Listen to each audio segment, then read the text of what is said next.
je vous présente un peu la soirée. Donc, chers amis, bienvenue à cette soirée en l'honneur de nos rabbinim et de nos enseignants.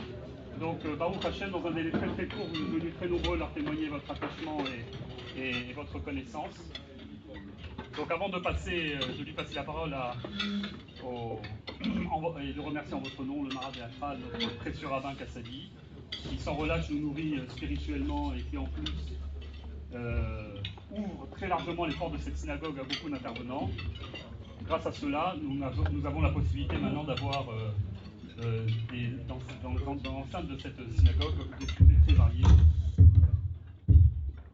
Donc ça va de Halacha, Parasha Shavua, il y en a pour tout le monde, Hashkafa, Tanya, donc ça depuis des années bien sûr, mais ce qui est bien c'est qu'il y en a pour tout le monde.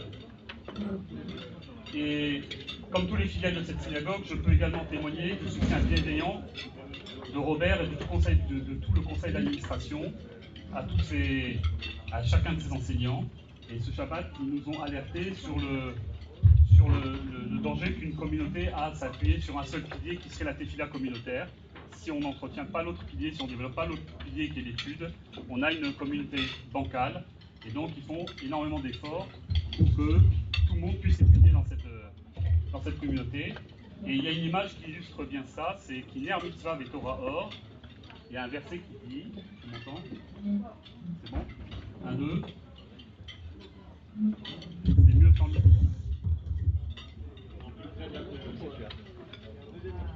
1, 2. Ah, c'est mieux. Ah. Alors, Kiner Mitzvah et Torah Or, vous avez entendu bien sûr ce verset.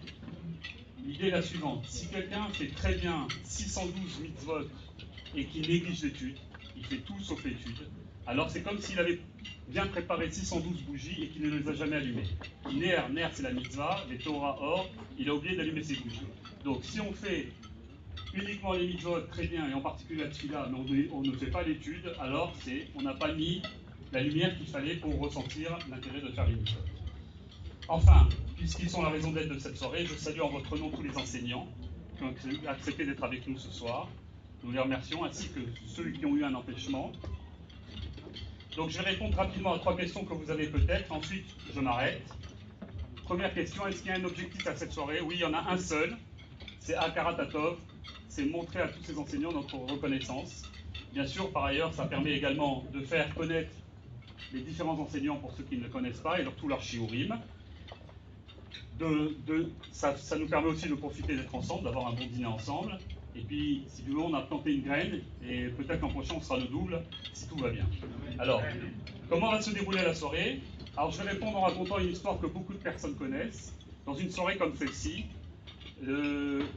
quelqu'un est en train de regarder le menu qui est posé sur la table et puis d'un coup il est inquiet parce qu'il lit le plat principal de la viande et après il voit que le dessert est lacté. Alors il s'adresse à son voisin, il est très inquiet, il dit mais c'est quoi cette cache-croûte? Alors le voisin lui dit ah ne t'inquiète pas, entre le plat principal et le dessert il y a les discours des rabbinim. Donc alors je vous rassure, on a tout fait pour avoir une très bonne cache-croûte et on aura un dessert parfait, donc on n'a pas besoin d'attendre des 6 heures entre le plat principal et le dessert. Donc l'idée, on l'avait écrite, c'est qu'on va essayer de faire intervenir tous les intervenants, ils vont parler les enseignants entre 5 et 10 minutes, sur ce qu'ils veulent, un enseignement, ou ils peuvent nous parler de leur cycle, de l'année passée ou de l'année à venir. Donc c'est comme ça que la soirée va se dérouler. Donc en résumé, à tour de rôle, les interventions courtes, entre 5 et 10 minutes par chacun des enseignants, et nous commencerons bien sûr par le rabbin. Ensuite, les passages se feront à la convenance des intervenants et nous conclurons avec un sioum. Pour la petite histoire, on avait monté cette soirée au départ, on devait faire le sioum d'une macérette qu'on étudie le Shabbat matin avec le Rav Selon. On s'est dit c'est dommage de le faire juste entre nous. Essayons de faire participer tous ceux qui participent à l'effort de l'enseignement dans Boulogne, un peu partout dans Boulogne. Donc c'est comme ça qu'est née l'idée de cette soirée. Maintenant, enfin, la dernière question que vous avez peut-être, est-ce qu'il y a des règles? Il y a une seule règle qui est très simple. On profite du repas entre amis. Et dès qu'un intervenant prend la parole, on fait une pause dans les discussions, mais on peut continuer, bien sûr, à se délecter matériellement et spirituellement. Donc il me reste, voilà, j'ai fini, il ne me reste plus qu'à vous souhaiter une bonne soirée. Et comme je l'ai dit, donc le rabbin va intervenir le premier, et à tour de rôle, il fera intervenir les intervenants, les enseignants qui le veulent, pendant 5-10 minutes.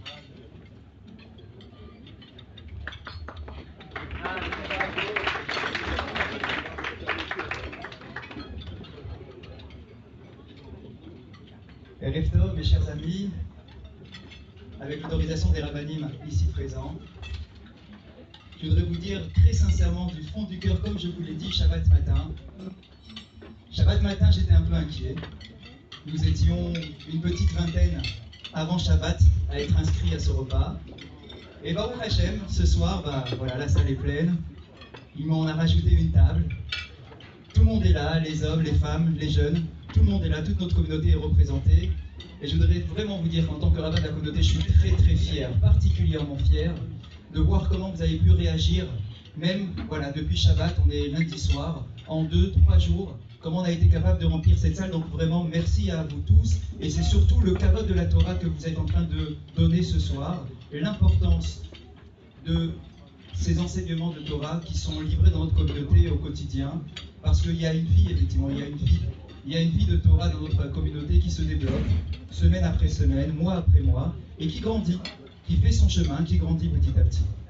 Alors vous savez, dans la paracha de Balak, on nous dit, le Rachamim nous enseigne que toutes les bénédictions formulées par Bilam, finalement, se sont toutes transformées en malédictions.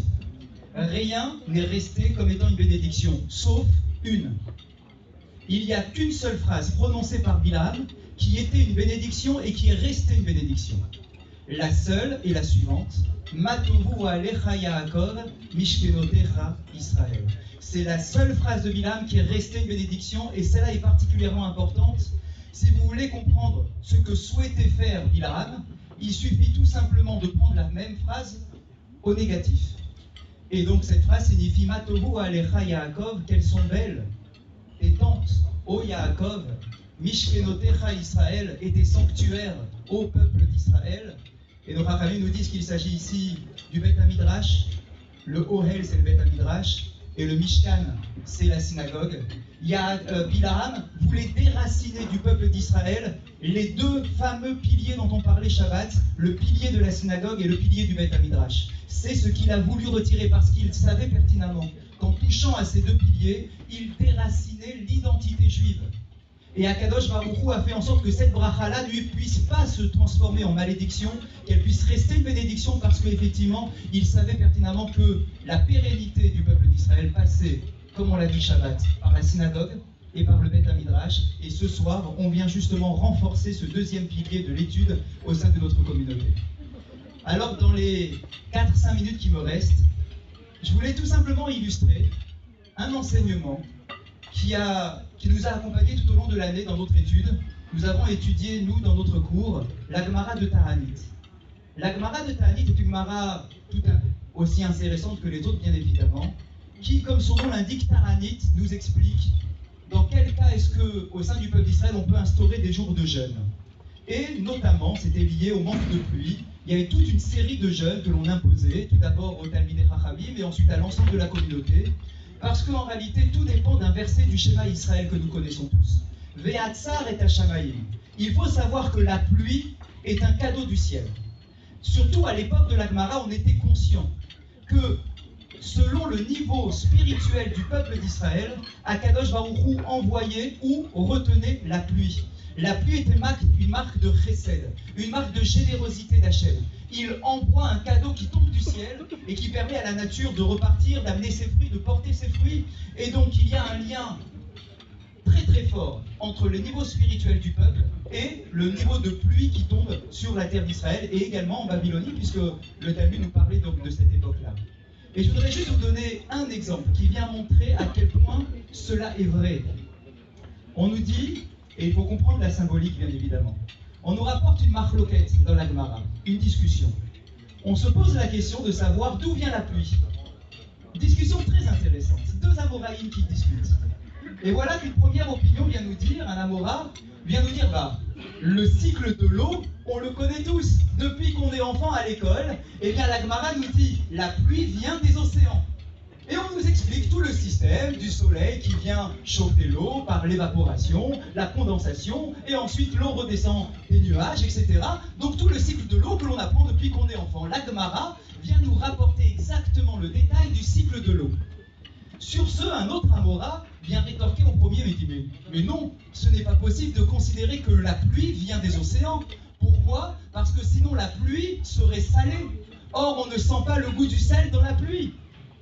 Et donc voilà que le deuxième Amora vient proposer une autre lecture en nous disant, ben non, la pluie ne vient pas des océans. Mais en réalité, il y a dans le ciel comme une grande gourde immense, avec une ouverture vers le ciel, et Akadosh Baruch Hu a une réserve d'eau qui lui appartient.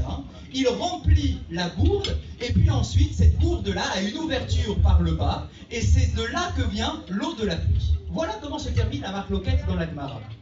Alors bien évidemment, on peut se poser la question, mais quel est le sens de cette discussion? C'est évident, tu prends n'importe quel enfant dans la rue, et il sait que la pluie vient des océans, etc. Pourquoi est-ce que les Rachamim discutent sur cela pour savoir est-ce que ça vient des océans ou est-ce que Dieu a une gourde, d'accord, une outre dans le ciel avec qui vient se déverser sur le clan d'Israël? Alors la réponse est la suivante. Bien évidemment, ils ne discutent pas sur la réalité. La réalité du terrain, elle est claire. La réalité, c'est que l'eau de la pluie vient des océans et nous le savons tous. Alors si nous le savons tous, pourquoi est-ce qu'un autre Amora vient nous dire que non, en réalité c'est une gourde qui est dans le ciel? En réalité, c'est pour nous faire comprendre que rien n'est naturel. Nous avons l'impression que si la pluie tombe du ciel, eh ben c'est normal, il y a des océans, il fait chaud, il y a de l'évaporation, de la condensation et il y a de la pluie. Pas besoin de se tourner vers Dieu pour prier, pour l'implorer d'envoyer la pluie. Et c'est là que le deuxième Tana Amora vient nous dire, mais non, tu dois comprendre que malgré le cycle naturel de l'eau, rien n'est naturel. Tu as l'impression que c'est naturel, mais en réalité, Dieu peut très bien envoyer des nuages et les faire passer au-dessus de ta tête en retenant l'eau. Parce que la pluie dépend tout simplement de notre niveau spirituel et de la faculté du peuple d'Israël de se tourner vers Akadosh Baruch Hu pour l'implorer, pour lui demander de nous envoyer la pluie. Voilà un des exemples qui est donné dans la Gemara de Ta'anit, un des enseignements de nos maîtres, tout simplement pour nous faire comprendre que lorsque l'on étudie de la Gemara, nos Rachamim nous disent qu'on doit être capable à travers chaque enseignement de savoir ce qui se cache derrière un enseignement. Pourquoi et comment est-ce que Dieu, Akadosh Baruch Hu, se cache derrière chaque page, chaque mot du Talmud? Ce n'est pas que de la technique. On va tous étudier, on fait de la Gemara, de la Halacha, etc. Ce n'est pas que de la technique. On doit toujours se poser la question de savoir où est-ce qu'Akadosh Baruch Hu se cache derrière chaque enseignement de nos Rachamim, parce qu'à travers notre étude, on ne fait que dévoiler la présence d'Akadosh Baruch Hu au sein du peuple d'Israël. Merci à vous tous.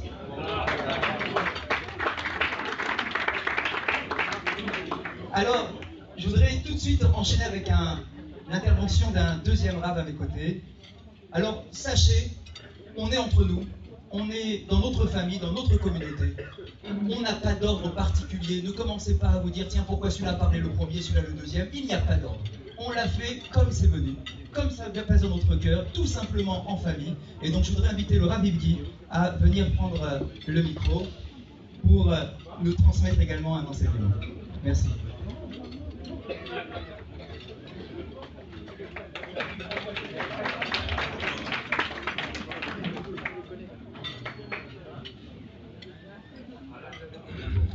Alors, moi, Gabotai, Birchut, Arabe, Amora Beatra, avec la permission du Rabbin Kassavi Shabita, avec la permission de tout le monde. En réalité, je vais dire juste un petit enseignement. Je n'ai pas l'habitude de parler en public, donc j'ai l'habitude de donner plus des shiurim que de parler en public. Le Maguide de Douvna raconte une fois qu'il y a eu une personne dans une communauté qui est devenu un nouveau riche. C'était quelqu'un de pratiquant, de religieux, mais ce n'était pas quelqu'un de très fréquentable. Et du jour au lendemain, il est devenu riche. Il a eu beaucoup d'argent. Et voilà qu'un jour a germé dans sa tête l'idée que puisqu'il a de l'argent, il va essayer de voir si sa fille peut pas se marier avec la fille du rabbin de la communauté. La fille du rabbin de la communauté. Donc il a été voir un chatran, un marieur professionnel, il lui a dit voilà, je voulais, si tu peux m'arranger le coup, ma fille avec le fils du rabbin de la communauté, je crois que ça va bien passer. Et le chatran lui a dit mais ça va pas. J'ose même pas faire une telle présentation. Et vous savez, il y a une phrase en hébreu, il y a un dicton de notre famille qui dit à Kesef et Rani et Takov. L'argent répond à toutes les questions. Si on a une question avec l'argent, on peut répondre à toutes les questions. Donc il lui a fait comprendre la commission qu'il avait s'il faisait ce genre de mariage. Donc la personne il a été voir le Rav et il lui a fait la proposition. Quand on devait s'y attendre, il s'est fait jeter gentiment. Mais la personne a insisté. Comme elle savait qu'à la clé de ce chidour, il y avait une somme quand même empochée, elle a insisté. Et finalement, le mariage s'est fait. Le garçon, le fils du Rav, a rencontré la fille. Et finalement, Baruch Hashem, ils se sont mariés ensemble. Et après le mariage, le Rav de la communauté a commencé à ignorer carrément celui qui était son Mechoutan, celui qui était le beau-père de son fils. Il a totalement ignoré. Et un jour, la personne en question en avait marre. Il a un peu râlé auprès d'amis, on disait je comprends pas le Rav, pourtant on est des Mechoutanim, on est mariés ensemble, etc. On a nos enfants qui sont mariés. Et quand ça arrive aux oreilles du Rav, le Rav a été voir ce monsieur et il a dit la chose suivante. Il a dit s'il y a une question que vous devez vous poser, c'est pas pourquoi je ne vous crois pas, c'est comment ça se fait qu'il y a mariage, un tel mariage il peut y avoir. Moi je suis Rav, normalement le fils d'un Rav épouse la fille d'un Rav. Et voilà que maintenant mon fils a épousé votre fille. La question que vous devez vous poser tous les jours, c'est qu'en réalité on n'a aucun rapport tous les deux. On n'a pas la même vision du monde, c'est pas parce que vous avez de l'argent que ça va répondre à toutes les questions. Et le Maguid de Douvna rapporte et dit la chose suivante. Il dit souvent, il y a des gens dans la vie, ils ont des remarques, des ajustements, et pas mal de choses à dire sur la Torah, et pas mal de choses à dire comment ça doit fonctionner dans une communauté, et pas mal de choses à dire sur le rabbin, la communauté, et il y a plusieurs critiques.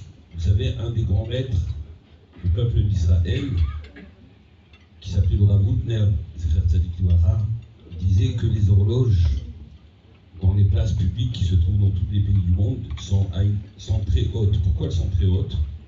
Parce que tout simplement, chacun qui viendrait, qui voit que dans sa montre il est 9h, et sur l'horloge il est 9h05, si elles n'étaient pas, chacun aurait réglé la montre de la place publique, parce que c'est lui, c'est la sienne qui donne l'heure juste. Et donc en réalité, un rabbin, c'est comme il montre, chacun a envie de le régler à sa manière, et finalement ce qu'on fait, c'est qu'on a un rabbin déréglé. C'est ce qui se passe maintenant. Or, le Maguid explique justement, c'est que vis-à-vis de la Torah, la question dont on doit se poser, c'est pas ce qu'il faut faire ou ce qu'il ne faut pas faire, c'est comment ça se fait qu'Akadosh Baruch Hu nous a choisi à nous. Comment ça se fait qu'il a choisi le peuple d'Israël comme peuple élu. Et c'est pour cela que je me rappelle à rappeler et de vous dire, puisque ça a bien été introduit par le rabbin, c'est vraiment s'il y a une paracha qu'il fallait choisir pour faire ce genre de manifestation, c'est bien celle-ci. C'est de dire la chose suivante, c'est que depuis la destruction du Beth Amikdash, le peuple d'Israël n'a jamais vécu une aussi belle période que nous vivons aujourd'hui. Ça veut dire qu'on est en train de vivre aujourd'hui quelque chose de magnifique. Baruch Hashem, on a Eretz Israël. Baruch Hashem, il y a des communautés partout. Baruch Hashem, les persécutions n'existent pratiquement pas dans le monde contre les pays d'Israël. C'est pas comme avant la Shoah où tous les 10 ans, tous les 15 ans dans un pays il y avait des pogroms, il y a des massacres de communautés entières. C'est qu'on a le privilège, nous tous aujourd'hui, de vivre la plus belle génération qui existe depuis la destruction du premier Beth Amikdash. C'est un moment extraordinaire, il n'y a jamais eu autant de gens qui étudient la Torah. Et nos Rachamim nous disent, il n'y a jamais eu aussi autant de personnes qui ont de l'argent dans le peuple d'Israël. Il n'y a jamais eu autant de riches. Avant, les riches dans le peuple d'Israël, ça se comptait par pays. Dans la capitale, on trouvait quelques-uns. Mais aujourd'hui, Baruch Hashem, ça se compte par communauté. Il faut croire que ça va de pair. Le fait qu'on étudie la Torah, et bien automatiquement, il y a une bénédiction particulière. C'est pour cela que, à mon tour, je vais mettre un peu les pieds dans le plat. Où est le rabbin? Il est là. Je vais mettre un peu le pied dans le plat. C'est une communauté rare, la communauté de Boulogne, d'avoir un rabbin, d'abord le rabbin Kassabi Shalita de cette dimension, et d'avoir aussi Robert, un président, qui est à cheval sur la Torah des mitzvot. C'est pas le cas dans toutes les communautés consistoriales de Paris et de région parisienne. Ou de trouver deux personnages qui sont vraiment engagés dans la Torah des mitzvot. Et donc pour nous, c'est aussi un mérite et aussi un honneur de participer à ce développement, qu'Akadosh Baruch Hu vous donne toute la siyata d'Ishmaïa nécessaire pour pouvoir développer la Torah des mitzvot ici dans ce matin.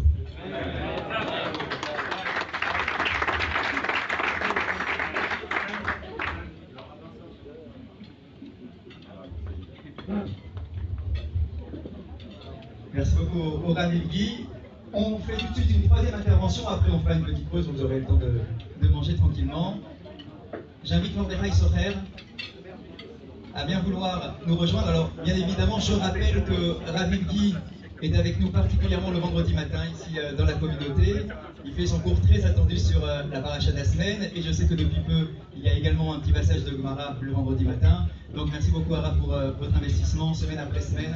Je sais le lien que vous entretenez aussi avec chacun de nos fidèles. Merci et beaucoup d'Atzlacha. Mordechai, alors bien évidemment pas besoin de présenter Mordechai, mais notamment de savoir que le Shabbat matin, quand tout le monde arrive tranquillement vers 9h, 9h30, voire même 10h, il faut savoir, il y en a. Il faut savoir que Mordechai est déjà là depuis 8h et que Mordechai fait un cours de Tanya. Et bien évidemment, vous êtes tous invités à venir pour joindre au groupe pour approfondir cette vision très particulièrement intéressante et présentée avec tout son talent depuis de nombreuses années maintenant dans notre communauté, qu'il puisse continuer et que son groupe continue à grandir. Merci pour l'information. Alors, je vous propose d'étudier une halakha ensemble aujourd'hui.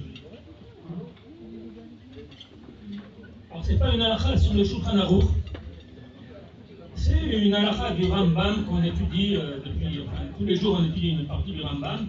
Et là, on a fini il n'y a pas longtemps le livre de Tahara qui parle des puretés et impuretés. Dans ce livre de Tahara, il y a une partie qui s'appelle Ilchot Kelim, qui parle de la pureté et de l'impureté des ustensiles. Et on va donc prendre D'abord, le Rambam explique au début, il cite les ustensiles qui peuvent prendre l'impureté. Il y en a 7. Dans ces 7, on va s'intéresser à un seul, celui qu'on appelle les clés Kheres. Ce sont des ustensiles d'argile, faits avec de la terre, de l'eau, de la paille. On les fait sécher au soleil, on leur donne la forme qu'on veut dans un four.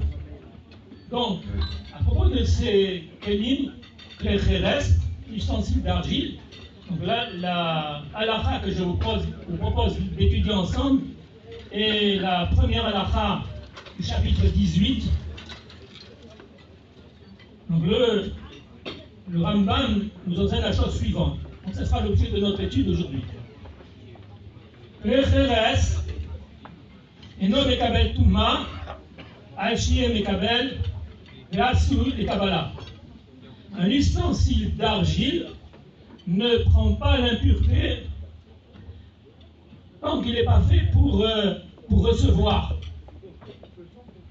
Aval imlo ayalo bel kiboul, mais s'il n'a pas de cavité, cet ustensile d'argile, s'il n'a pas de cavité, au shaya mekabel velona le Kabbalah, bien s'il n'est pas fait, son usage n'est pas fait pour recevoir, et non mekabel touma kelal, non minatora, non minivre sofri. Il ne reçoit pas du tout l'impureté. Et le Rambam continue, via Sinor. Les silonotes sont des tuyaux. Les tuyaux qui, eux, ont reçoivent, mais ils transmettent, c'est-à-dire ils ne gardent pas, l'eau rentre et elle sort. Mais ceux-là, ils ne prennent pas l'impureté. Donc je résume en un mot. Il y a les ustensiles d'argile, il y a ceux qui sont plats, jamais ils prennent l'impureté, il y a ceux qui ont une cavité, ils peuvent prendre l'impureté, et il y a les tuyaux. Les tuyaux, ils reçoivent, mais ils ne prennent pas l'impureté parce que l'eau, elle traverse. Simple. Est-ce qu'elle est claire, la halakha? Moi, elle me pose un problème. Cette halakha, donc est-ce que les ustensiles d'argile prennent l'impureté lorsqu'ils ont une cavité? Sinon, non. Les tuyaux, ils ne prennent pas. Pour comprendre le problème qu'elle pose, cette halakha, je vous raconter une histoire. Il y avait un jour le Baal Shem Tov qui va dans une synagogue. C'était pas Boulogne. Hein. Et il fait un compliment. Enfin, il croyait que c'était un compliment, les gens. Il s'adresse aux rabbins, aux administrateurs. Cette synagogue, elle est remplie de pages de Gemara. Ils sont contents. À chaque fois, il nous fait vraiment un compliment. À chaque fois, il dit c'est pas un compliment. Les pages de Gemara, elles sont là, ici, par terre. Elles n'ont pas été atteintes leur place. Normalement, quand on apprend la Torah, on nous apprend le Tanya, chapitre 41, la Torah, elle doit s'envoler, elle doit avoir sa place. Pages de Gemara, elles doivent aller dans le monde de Yetzira, le monde de Bria, et pas rester sur place. Alors comment elles font? Elles ont des ailes. Le Zohar, il explique que les ailes pour faire monter les mitzvot et la Torah, où elles doivent aller, c'est l'amour et la crainte, les sentiments. On doit prendre la Torah avec des sentiments, avec un certain amour, une certaine crainte, et à ce moment-là seulement, la Torah, elle va là où elle doit aller. Alors, on vient d'apprendre une halakha, pureté, impureté des ustensiles d'argile. Franchement, est-ce que vraiment ça nous motive? Est-ce que ça nous emballe? Est-ce que vraiment on va pouvoir faire monter cette halakha? La pureté et l'impureté, ce n'est pas des dynimes qui s'appliquent à notre époque, sauf dans ce cas-là. Au temps du Beth Amikdash, les dynimes de pureté et impureté, c'était la base de tous les jours. Plus compliqué que les dynimes de Shabbat. Il fallait savoir qu'est-ce qu'on a touché, par quel seuil on est passé, sur quoi on a marché. Mais là, à notre époque, qu'est-ce qu'on peut apprendre de ce dîme, cette halakha, sur des ustensiles d'argile qui prennent pas l'impureté, les tuyaux? Là vient ce qu'on appelle Pnimiut Torah. La Chassidut, le Tanya, l'enseignement du Rabbi, à voir que cette halakha-là, on peut faire tout un farbrengen dessus. On peut vivre des jours et des jours et faire vivre sa prière rien qu'avec cette halakha-là. Vous savez, le Rabbi avait donné l'habitude de donner une bracha la veille de Yom Kippour. Et un jour, c'était en 5748, veille de Yom Kippour, donc en septembre 1987, le Rabbi a expliqué cette halakha-là. Voilà comment il a expliqué. Il a dit qu'un juif, il est fait de terre et d'eau. Dieu l'a pris de la terre, il a fait l'homme.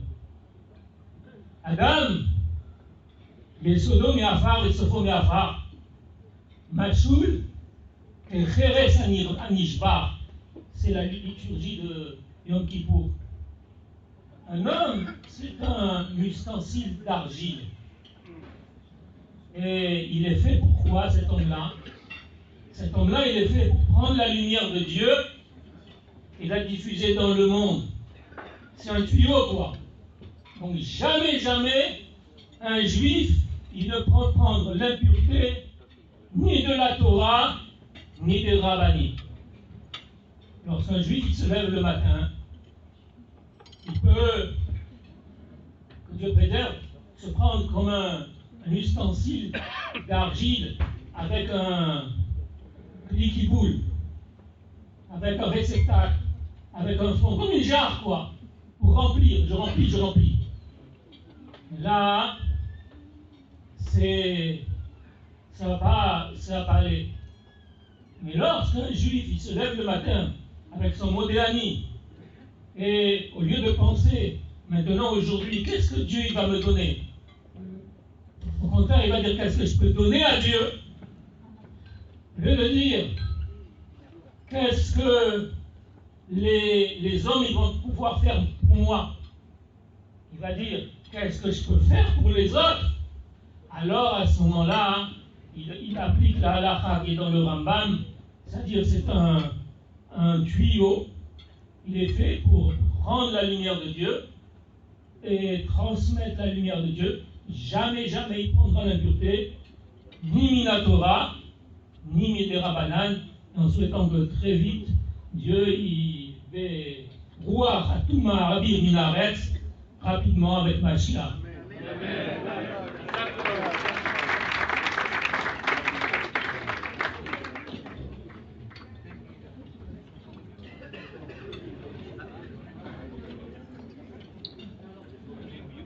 Merci beaucoup, Mordechai. Nous allons pouvoir continuer notre repas. Nous allons être servis maintenant du plat principal. Et au cours du repas, nous aurons les autres intervenants. Merci beaucoup. Je voudrais maintenant appeler à mes côtés Rabbi Yehoua Boukrat, qui est là avec nous tous les matins. C'est lui en réalité qui tient le Beth Midrash le plus ancien que nous avons dans notre communauté, c'est-à-dire le matin. Le matin, de 8h30 à 10h, eh bien, Eliaou est là. Il a son groupe, il a un cours d'Alacha, ensuite c'est un cours de Gemara depuis maintenant plus de 5 ans. Donc je vous dis vraiment beaucoup d'Atzlacha, merci beaucoup pour ce que vous faites, pour votre investissement dans notre communauté, mon cher Eliaou. Baruch haba, je vous en prie, on vous écoute.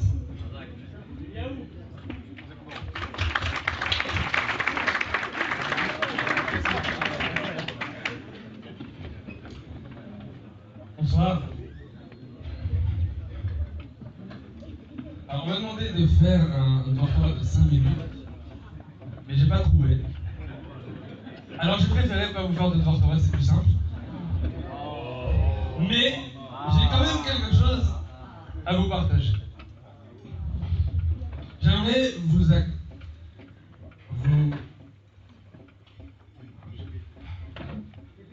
vous associer à ce que nous avons ce soir, ce qui a été organisé par notre ami.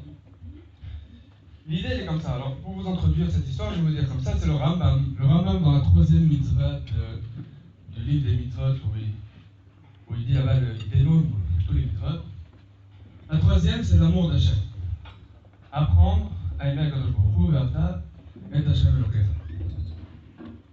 Il demande comment est-ce que je fais pour aimer Akadosh Baruch Hu. Alors il dit, lorsque tu contemples ce monde, lorsque tu contemples tout ce qu'il a créé, ces belles choses, alors tu t'émerveilles et tu dis Marabou Ma'asech Hashem, quelles sont grandes tes créatures, tes créations de Baruch Hu, combien c'est beau. Et par cela, tu arrives à l'amour à Akadosh Baruch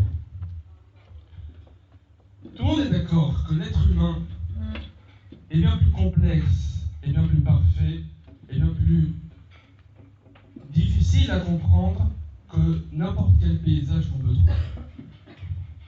Mais pourtant, lorsque je me regarde tous les matins dans la glace, je ne dis pas « waouh ». Non, pas vraiment. Je dis, ma femme m'a dit, il faut maigrir un peu. Je dis plein d'autres choses, mais je ne dis pas forcément ça. Et pourtant, le Rambam me dit, comment tu dois aimer Akadosh Baruch Hu?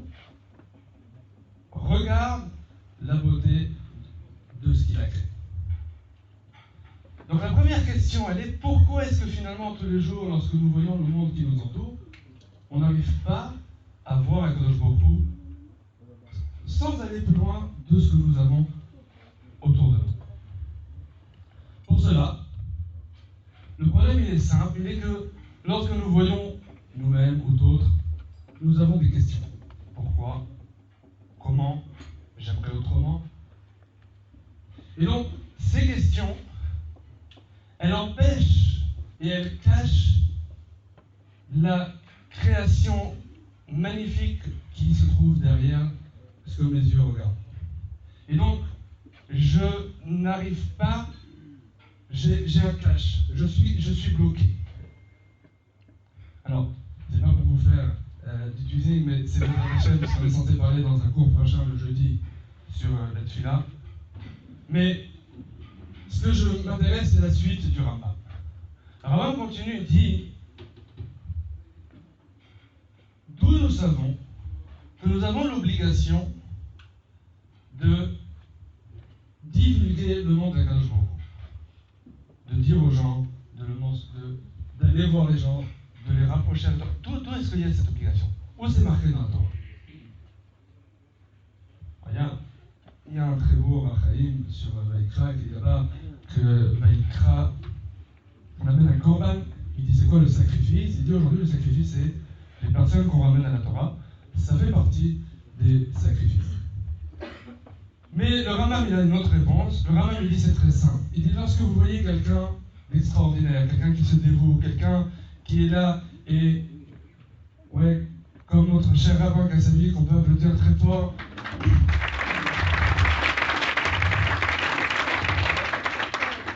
Alors vous avez envie d'aller voir les gens et de leur dire regardez ce rabbin, regardez cette communauté, regardez ce président, regardez comment c'est magnifique. Et bien c'est pareil. Lorsqu'on voit le monde qui nous entoure et qu'on s'aperçoit et qu'on se dit finalement c'est Akadosh Baruch Hu qui a créé ce monde. Je vais aller voir, écoute, regarde le monde qu'Hachem a créé, regarde ce qui se passe. Et c'est de là, nous dit le Rambam, que vient cette obligation. Alors, ce qu'on aimerait, nous tous ici présents, c'est développer Baruch Hashem, ce qu'il y a déjà, mais aller encore plus loin. Pour ça, il y a pas mal de monde déjà, tous les jours, qui sont là et qui essayent de maintenir. Mais on a besoin de vous. On a besoin de vos amis et de tous ceux qui sont dans vos connaissances pour venir et leur dire la Torah est belle. La Torah est magnifique. Et je pense qu'avec toutes les conférences et tous les discours que vous avez eus avant moi, vous avez, sans aucun doute, vous êtes persuadés que la Torah est belle. Donc, vous pouvez aller le proclamer, vous pouvez aller le dire, vous pouvez le divulguer. Et vous avez l'obligation et le devoir de le faire. Et par cela, on sera tous associés à cette grande entreprise, cette grande diffusion de la Torah. Et comme ça, on viendra peut-être le matin avec 10, 20, 30 personnes en plus, Bezrat Hashem, qu'Akadosh Baruch Hu donne les forces au rabbin et à tous ceux qui sont là pour continuer grâce à vous et avec vous, Bezrat Hashem.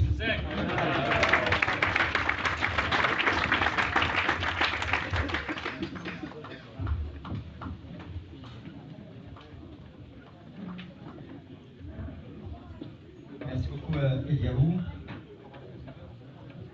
Je voudrais maintenant, alors vous voyez que le plat commence juste à être servi. Voilà, on va juste attendre une petite minute. C'est bon. Alors je voudrais maintenant inviter Eli Botbol à bien vouloir nous transmettre son message, son Dvar Torah, son enseignement. Alors vous le savez, Eli, on n'a pas besoin de le présenter, il fait partie des piliers de notre communauté. Son cours du mardi soir est une institution ici dans notre communauté, cette année sur le livre de Shmuel. Et je sais qu'il y a toujours un public particulièrement intéressé sur son approche, et lorsque nous avons également le plaisir de l'entendre le Shabbat, que ce soit avant la Souda Shlichit ou pendant la Souda Shlichit, c'est toujours un grand plaisir. Je voudrais bien évidemment lui souhaiter beaucoup d'atslacha pour son nouveau chemin qui s'ouvre devant lui, lui dire qu'il va énormément manquer à notre communauté, mais on sait qu'il est à bon port, Baruch Hashem, et lui donner tout de suite la parole.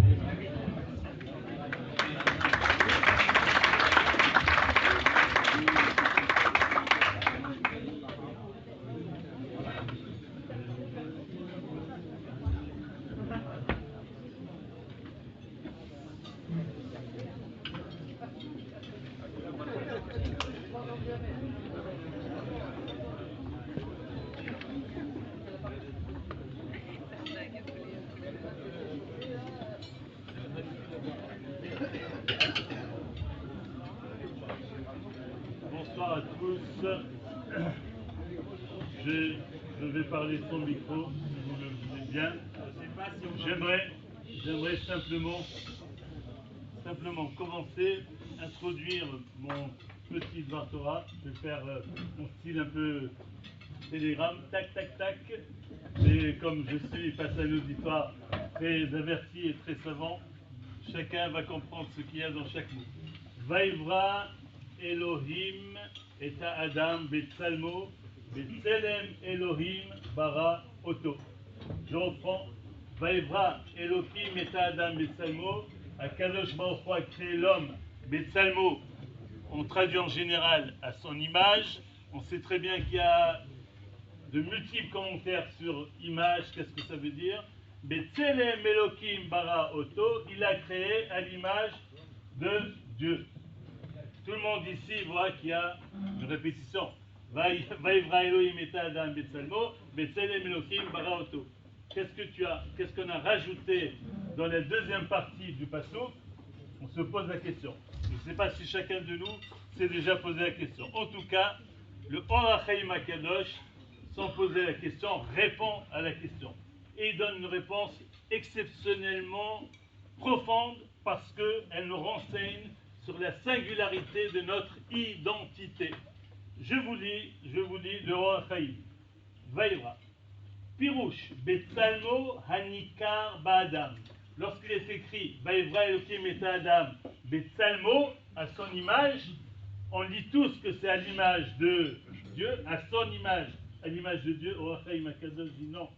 Betsalmo Hanikar Ba'adam. Odir Tselomar Kibara et Adam Bishnet Slamim. En réalité, HaKadosh Baruch Hu a créé l'humain avec deux visages. Harishon, premier visage, Selem Hanikar Bechol Adam. C'est le visage que l'on peut voir en tout homme. Tout être humain est porteur de ce Selem. D'accord? Vafilou bibne Adam Harekim Magdusha. Et même chez les hommes, chez les humains, ils sont vides de sainteté. Ils sont vides de Gdusha. Ve'aleha Amar Betsalmo. Et quand on dit Betsalmo, il a créé Betsalmo, ça veut dire quoi? Pirouche, Batselem Shelanivra. Il a créé l'humain à l'image de l'humain. C'est-à-dire, regarde un humain et tu verras quelle est l'image qu'Akadosh Baruch Hu attribuée à l'humain.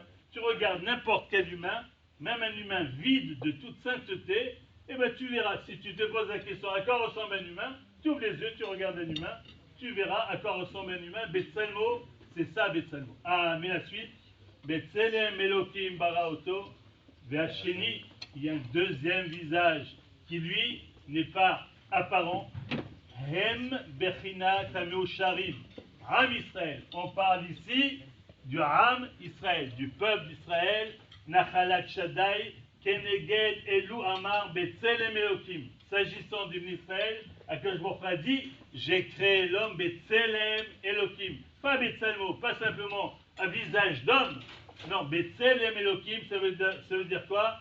Ba'alelam bedenu yesh ban Ibrahim shnet slavim. Selem hanikar Betselem Elohim ruchani ne'alam. Il existe un visage, un aspect visible pour tous, et ça on le trouve chez tout homme. Et il existe un visage caché, c'est-à-dire une identité singulière pour le Ham Israël.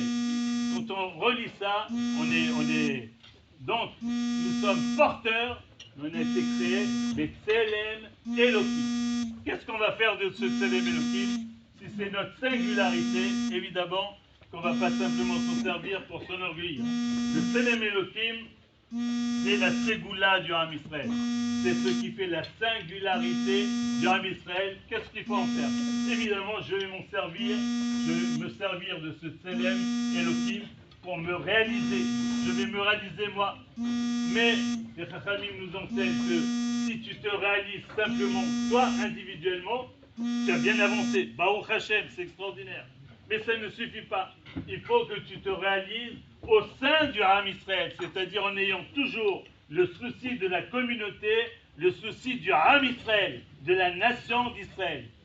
Et là, même là, si tu as ce souci et tu te réalises comme ça, ce n'est toujours pas fini, tu n'as pas encore atteint, tu ne t'es pas encore acquitté de ta mission parce que ta mission elle est universelle. Il faut que tu arrives, les taken olam b'machut shaddai, réparer l'ensemble de l'humanité, c'est-à-dire il faut que le Ham Israël arrive à tracter l'ensemble de l'humanité pour l'amener jusqu'à Bayom Hahu Yashem Echad Ushme Echad. L'actualité m'a amené à choisir un midrash. C'est l'actualité qui s'est imposée. Parce qu'on a tous ceux qui prennent la parole ce soir, on a tous eu l'embarras du choix. Qu'est-ce qu'il faut choisir? L'actualité. Vendredi, on a appris le décès de Simone Veil. Et j'aimerais que ce Vatora, ce midrash que je vais citer, soit Ve'ilui Nishmata. D'accord? On a lu, et celui qui m'a soufflé ça, c'est un ami qui est présent ici de la communauté, qui Shabbat m'a dit, j'ai écouté votre cours sur Choukat, sur Academ, que vous aviez enregistré il y a 2-3 ans, et la conclusion m'a beaucoup touché. Et je me suis dit, c'est Akadosh Baruch Hu qui me l'a envoyé. Vaidaber Adonai Moshe Velaron est mort, Zot Choukat HaTorah, c'est la paracha que nous avons lue cette semaine, Asher Tziva Adonai est mort. Daber Eben Israël, Vekro Elecha Para Aduma.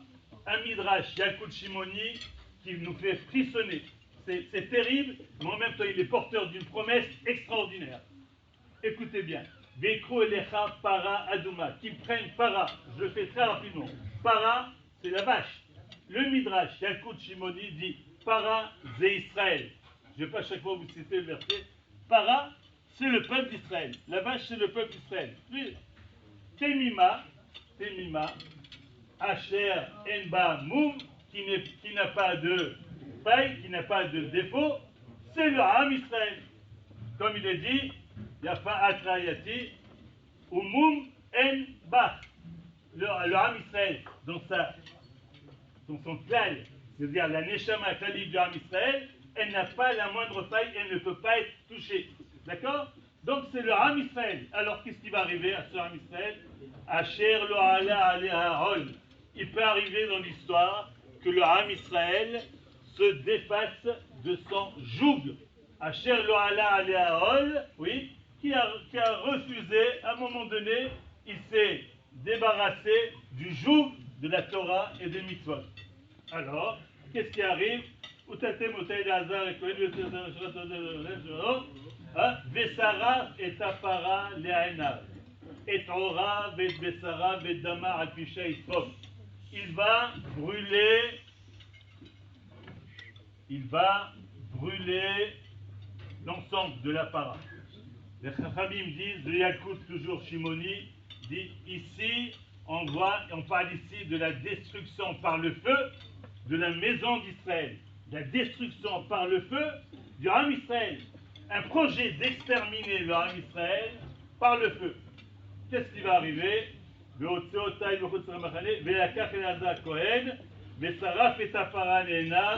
Oui. Après, qu'est-ce qui va arriver? Asaf Ishtahor et Efer Apara. Ishtahor, un homme pur, le Midrash dit, il s'agit de Akadosh Baruch Hu. Akadosh Baruch Hu va venir ramasser le cendre de la para, ramasser les cendres du Ham Israël qu'on a voulu exterminer à certains moments de l'histoire. Et nous, si on se retourne, ça fait pas longtemps qu'on a voulu exterminer par le feu le Ham Israël. Akadosh Baruch Hu va venir ramasser ses cendres, Veniach Mihut Samahane, Bemakom Tahor, il va poser ça en un lieu Tahor, en un lieu Kodesh, le Midrash de dire Yerushalayim. C'est à Yerushalayim que Akadosh Baruch Hu va déposer les rescapés. Le peuple d'Israël va renaître de ses cendres. Le peuple, la nation d'Israël va renaître et va renaître sur la terre d'Israël. J'ai commencé par parler du Tselem, parce que le personnage qui nous a quittés, c'est-à-dire Simone Veil, est une femme qui a marqué l'histoire. Tout le monde imagine qu'elle a bien sûr été marquée par l'histoire, mais je pense qu'elle a beaucoup plus marqué l'histoire qu'elle a été marquée. Elle marque l'histoire et c'est un Kiddush Hashem extraordinaire, parce que ce Tselem Elohim qui est enfui en chaque Ben Israël, lui a donné cette force de résistance, mais cette force de résilience, de pouvoir, elle a réussi à renaître de ses cendres, c'est la Nevoa, c'est ce que nous explique ici Zotrukat Torah. Zotrukat Torah, c'est l'énigme de la Torah. Il va y avoir dans notre histoire d'Israël une énigme, une page d'histoire que personne ne peut expliquer et que d'ailleurs les plus grands ne veulent pas essayer d'expliquer. On a vécu la Shoah, elle s'est déroulée, on ne cherche pas à l'expliquer, c'est une énigme, d'accord? Mais Zotrukat Torah. Mais sachez que dans cette rouka, s'il y a des cendres, il y a la renaissance. Et cette renaissance, Baruch Hashem, nous sommes en train de la vivre en direct. La nation d'Israël est de nouveau installée sur la terre d'Israël. Yeshana Ba, Birushalayim.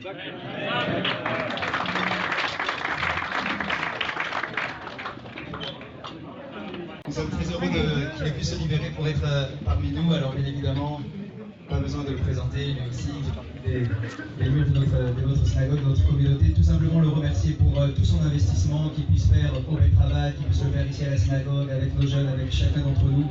Merci pour tout ce qu'il fait et que l'on lui donne beaucoup de force, surtout pour continuer son chemin au sein de notre communauté.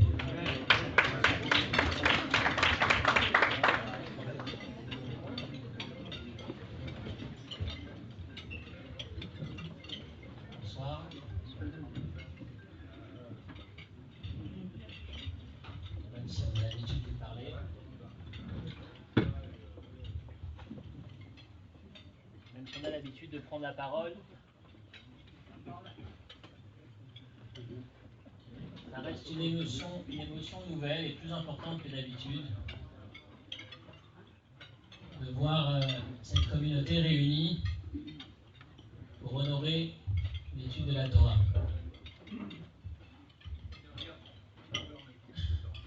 Je me suis posé la question,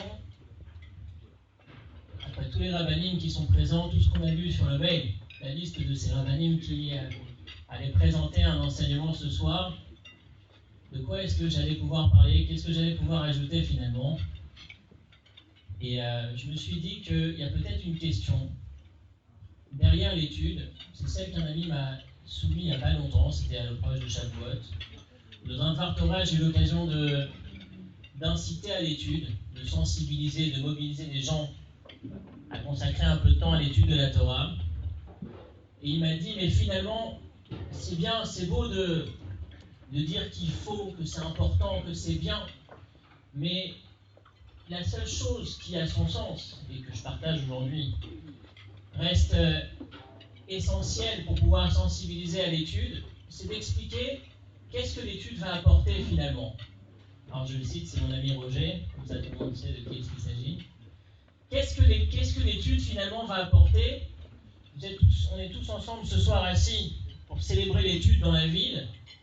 On espère qu'en sortant, il y a des décisions positives qui vont être prises en ce sens. C'est que l'année prochaine, l'ensemble des cours vont être enrichis davantage de personnes. C'est très certainement l'objectif et je suis sûr qu'il est déjà acquis à l'heure où on parle. Mais je voudrais m'arrêter sur un des avantages, un des objectifs ou une des retombées lorsqu'on consacre un temps à l'étude chaque semaine. Je vais partager avec vous un enseignement connu, rien de nouveau, mais c'est un enseignement qui me plaît, un enseignement qui me parle, et j'espère qu'il aura le même impact qu'il a eu sur moi lorsque je l'ai étudié. C'est le Mishnah du Pirkei Avot, la Mishnah au 3e chapitre, une Mishnah qu'on a étudiée il y a quelques années ici dans le cadre des Shabbatot de l'été. La Mishnah dans le 3e chapitre, ça doit être la Mishnah 14, je crois, en tout cas après la 10e Mishnah. C'était Rabbi Akiva qui disait Chaviv Adam Shenivra B'Tselem, l'être humain qui est cher car il a été créé à l'image du Créateur. Chavivin Bnei Israël, le peuple juif qui est cher car il a été appelé dans la Torah Banim, les enfants du Créateur. Et enfin, la chance qu'a le peuple juif, Chavivin Israël, qui ont reçu Kli Chemda, le trésor, la Torah, le trésor de la main d'Akadosh Baruch Hu. On s'est interrogé, c'est pas moi qui m'interroge en vérité, c'est la Barbanel qui pose cette question. Et finalement, d'où vient Rabbi Akiva? Pourquoi est-ce qu'il met en avant précisément ces 3 points? Le fait que l'être humain a été créé à l'image de Dieu, le fait que le peuple juif soit considéré comme les enfants de Dieu, et le fait que la Torah soit appelée Keli Chemda, le trésor, l'objet le plus cher que Dieu nous a offert. Et il explique qu'en vérité, Rabbi Akiva, à travers cette Mishnah, cherche à répondre à la première Mishnah du chapitre, à Kavia ben Mahalalel. Et à Kavia ben Mahalalel, le premier maître qui s'exprime dans le 3e chapitre des Maximes des Pères, Pirkei Avot, à Kavia ben Mahalalel nous dit Istaket bishlosha devarim, regarde, prends conscience de 3 faits, de 3 éléments dans la vie, ve'en ataba l'idée avera, et tu ne transgresseras plus de faute. Quelles sont ces 3 choses auxquelles il faut constamment penser? Dam et Aïn Bata, rappelle-toi, souviens-toi d'où est-ce que tu viens. Les Anata Oler, vers où est-ce que tu vas? Et l'Ifnemi Ataati l'Italie Becheshbon, et devant qui est-ce que tu vas un jour rendre des comptes? Et la Mishnah continue, à Kavia ben Mahalalel explique. Pardon?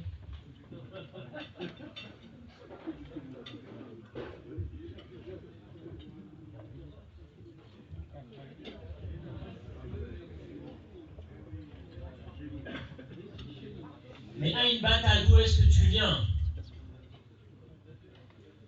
Mitipas Rucha, de rien du tout, d'une goutte putride.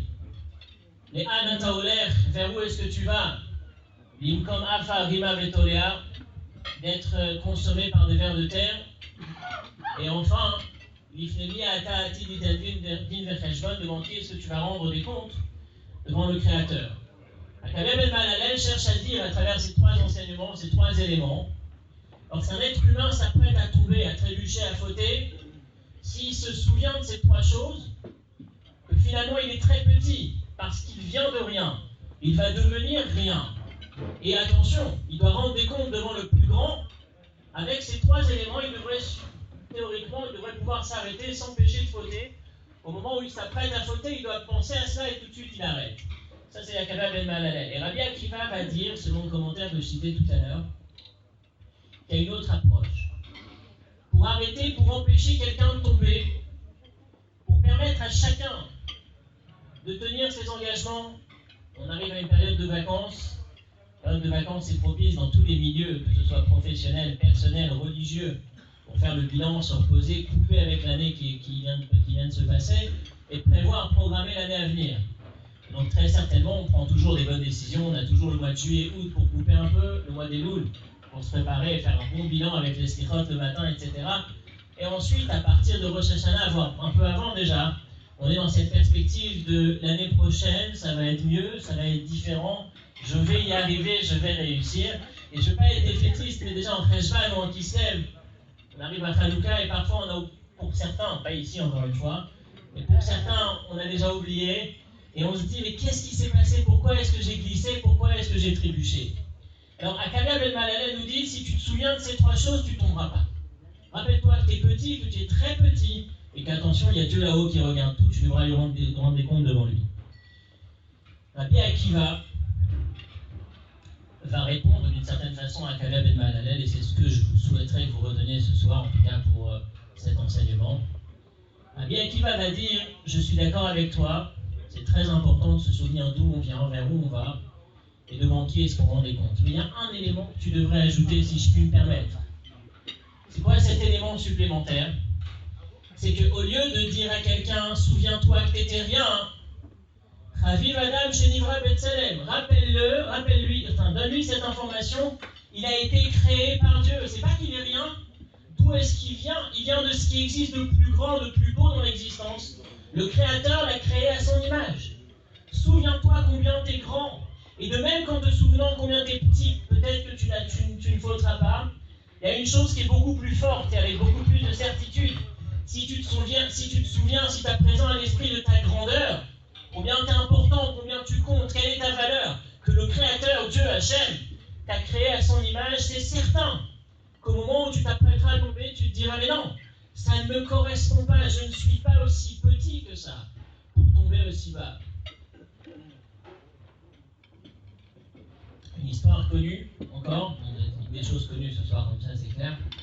C'était un professeur qui se plaignait devant le rabbi, dans ce fameux passage du dollar. Il se plaignait devant le rabbi de la condition, le fonctionnement de l'être humain. Il lui disait, comment se fait-il que l'être humain, quand on le découvre, il a l'air bon, il a l'air gentil, parfois même généreux. Et quand on apprend à le connaître véritablement, on s'aperçoit qu'il y a toujours des motivations mauvaises, négatives, il y a un ego, il y a plein de saletés à l'intérieur. Comment se fait-il que Dieu ait créé l'être humain de cette façon? Et le rabbi lui a répondu, tu sais, vous savez, il existe, quand on passe dans la rue, quand on marche dans de merveilleuses rues, des très beaux paysages, on a l'impression que tout est beau, tout est magnifique, on voit une belle pelouse, une belle rue bien lisse, bien droite. Et puis ensuite, quand on prend un marteau-piqueur, on va découvrir que tout cela n'est que de la façade, et que quand on creuse, c'est sale, il y a de la boue, il y a de la terre, c'est moche, c'est pas beau du tout. Tout ce qu'on avait à la surface, quand on creuse, c'est mauvais, c'est beaucoup plus moche. Et donc le professeur acquiesce en disant, oui, vous avez raison, vous allez dans le bon sens. Effectivement, on a l'impression que c'est beau, mais à l'intérieur, c'est sale. Le rabbi continue, lui dit, mais si tu allais un tout petit peu plus loin, si tu ne t'arrêtais pas de creuser à ce moment-là, mais que tu creusais un peu plus profondément, tu découvrirais les diamants et tout ce qui se cache derrière cette peau. Autrement dit, on peut se dire, à la surface, on a un être humain civilisé.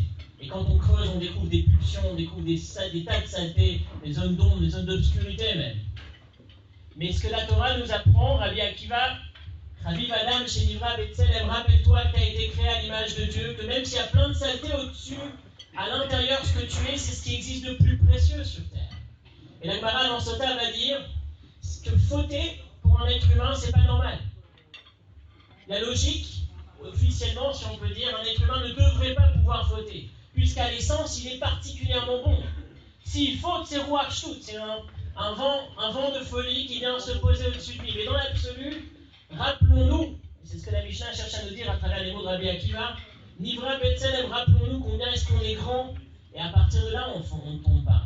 Je vais aller un petit peu plus vite, la deuxième partie, Chavivi, que le peuple juif est appelé Banim, les enfants de Dieu, c'est exactement la même idée. Alors, Chaim Akadosh nous dit, lorsque dans la Torah il est écrit qu'on n'a pas le droit de se mutiler à la suite d'une disparition lorsqu'on vit un deuil, et dans le même verset c'est écrit Banim Atem Hashem Elokechem, vous êtes des enfants du Créateur. Le Chaim pose la question, quel est le rapport entre les deux? Pourquoi est-ce qu'on nous cite dans le même verset l'interdiction de nous faire du mal à la suite d'un deuil, et en même temps le fait qu'on soit des enfants de Dieu? Et le Chaim explique, il donne l'exemple suivant, c'est un père qui a envoyé son fils loin de la maison, loin du palais, pour aller vivre une vie normale sur Terre. Cet enfant, loin des centaines, des milliers de kilomètres du palais, va se créer une nouvelle vie, une nouvelle communauté, une nouvelle société, des nouveaux amis.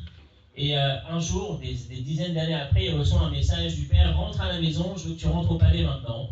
Et le Raphaël lui dit, à cet instant, les nouveaux amis de cet enfant vont sentir une perte. On a perdu un ami, il s'en va. On ne va plus l'avoir, ce ne sera plus comme avant. Et le Raphaël dit, par rapport au fils lui-même, pour lui, c'est pas une perte, il a perdu des amis, certes, mais il rentre à la maison, il rentre au palais. Le Raphaël explique, c'est exactement la même chose. Quand un juif quitte ce monde, lorsqu'un être humain meurt, effectivement, pour nous qui sommes sur terre, c'est une perte. Mais pour lui, dans l'absolu, il retourne vers son père. Il retourne vers ce qu'il a de plus cher, ce qu'il est de plus cher. Banim Atem, ça veut dire, dans la suite de ce que disait Rabbi Akiva, souviens-toi que tu es extrêmement précieux. Souviens-toi que ce que tu deviendras plus tard, c'est aussi extrêmement précieux. Et plus tu mets en avant ta valeur, plus tu te sens grand, plus tu te sens fort, et moins tu es capable de tomber, plus tu as de ressources à l'intérieur pour pouvoir atteindre tes objectifs, pour cesser de te voir petit et cesser de glisser. Et enfin, et ce sera le dernier point, et celui qui est lié à la soirée, c'est vrai que c'est important de dire, comme le dit Akaber Ben Malalel, rappelle-toi qu'un jour tu devras rendre des comptes devant Dieu. Mais Rabbi Akiva dit, mais il y a un élément, si on l'ajoutait, ce serait tellement plus simple, tellement plus beau. C'est que ce trésor, cet élément, qui nous engage, ce code de loi, cette Torah qui fait que, à partir de laquelle on va devoir rendre des comptes devant Akadosh Baruch Hu, c'est une Torah, c'est ce qu'il y a de plus précieux qu'Akadosh Baruch Hu nous a remis. C'est ce qu'il y a de plus riche, c'est ce qui permet de nous permettre, c'est ce qui nous permet de vivre notre vie au quotidien, pour ce pourquoi elle nous a véritablement été donnée. C'est ce qui nous permet de vivre en phase exactement avec le sens profond, le sens de la création. Quand on va dire à un enfant, tiens, je connais énormément de choses, je vais te fournir ma sagesse, la sagesse la plus puissante qui puisse exister, et maintenant que tu connais ces éléments, tu vas devoir effectivement, ça va exiger certains efforts de ta part, parce que tu es conscient de cela. C'est pas la même chose que si on lui dit simplement tu dois faire, et attention, tu vas devoir rendre des comptes. Ça, c'est ce que Rabbi Akiva cherche à nous dire. Quand on prend conscience de ce que représente la Torah, Kéli Chemda, c'est ce qu'il y a de plus cher que Dieu a mis entre nos mains. C'est encore un élément supplémentaire qui va nous permettre de nous motiver et de garder cette prise de conscience qu'on n'est pas petit, qu'on est capable et que ça vaut la peine de s'engager et de réaliser sa vie selon le projet divin. Alors je voudrais dire, cet enseignement finalement, et je terminerai sur une histoire qui est une histoire des années 70, je crois, 66, 71, je ne me rappelle plus. C'est le vice-président de l'organisation orthodoxe des États-Unis, le rabbin Weinreb, une histoire aussi connue. Qui raconte que dans les années 70, c'était un jeune homme, et un soir, il avait de grandes questions. Il était à la fois dans des études de Torah, des études rabbiniques et dans des études philosophiques. Et il s'en mettait en question, il avait des interrogations sur le sens de sa vie, sur la direction qu'il doit lui donner, sur l'éducation des enfants, sur la Torah, sur la philosophie, le rapport entre les deux, etc. etc.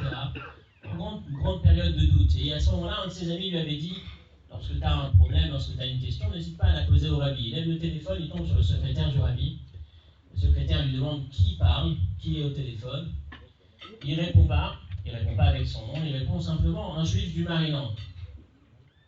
Et puis ensuite, il entend derrière, dans la même ligne, il entend la voix du secrétaire et derrière la voix du rabbi, qui pose la question, et qu'est-ce qu'il veut, qu'est-ce qu'il demande.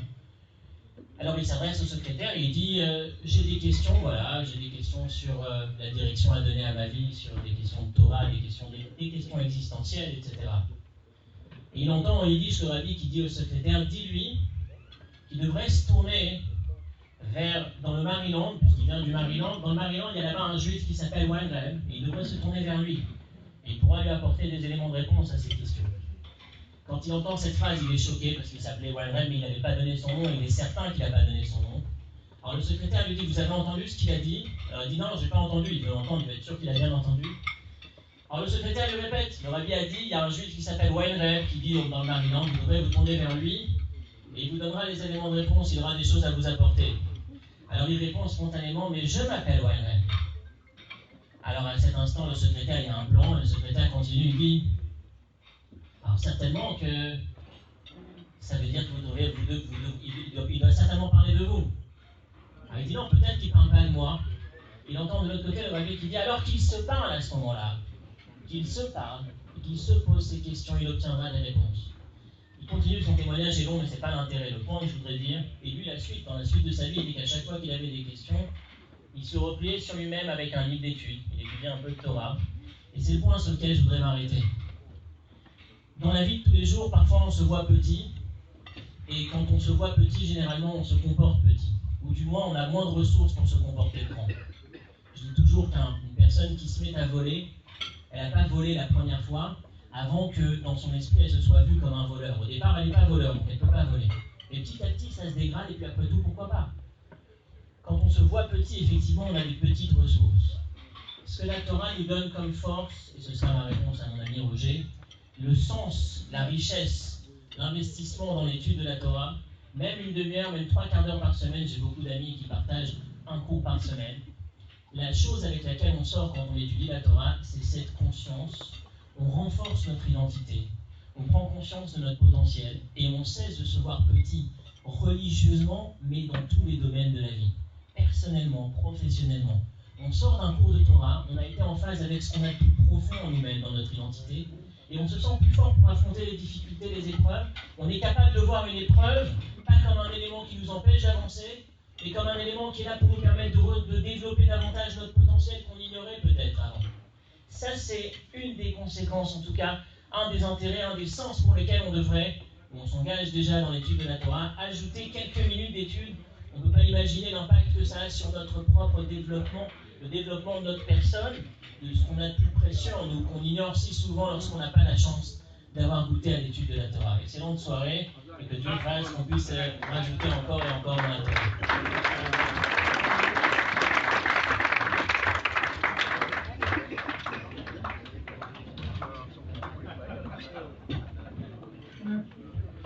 Merci beaucoup. Le dessert va bientôt être servi.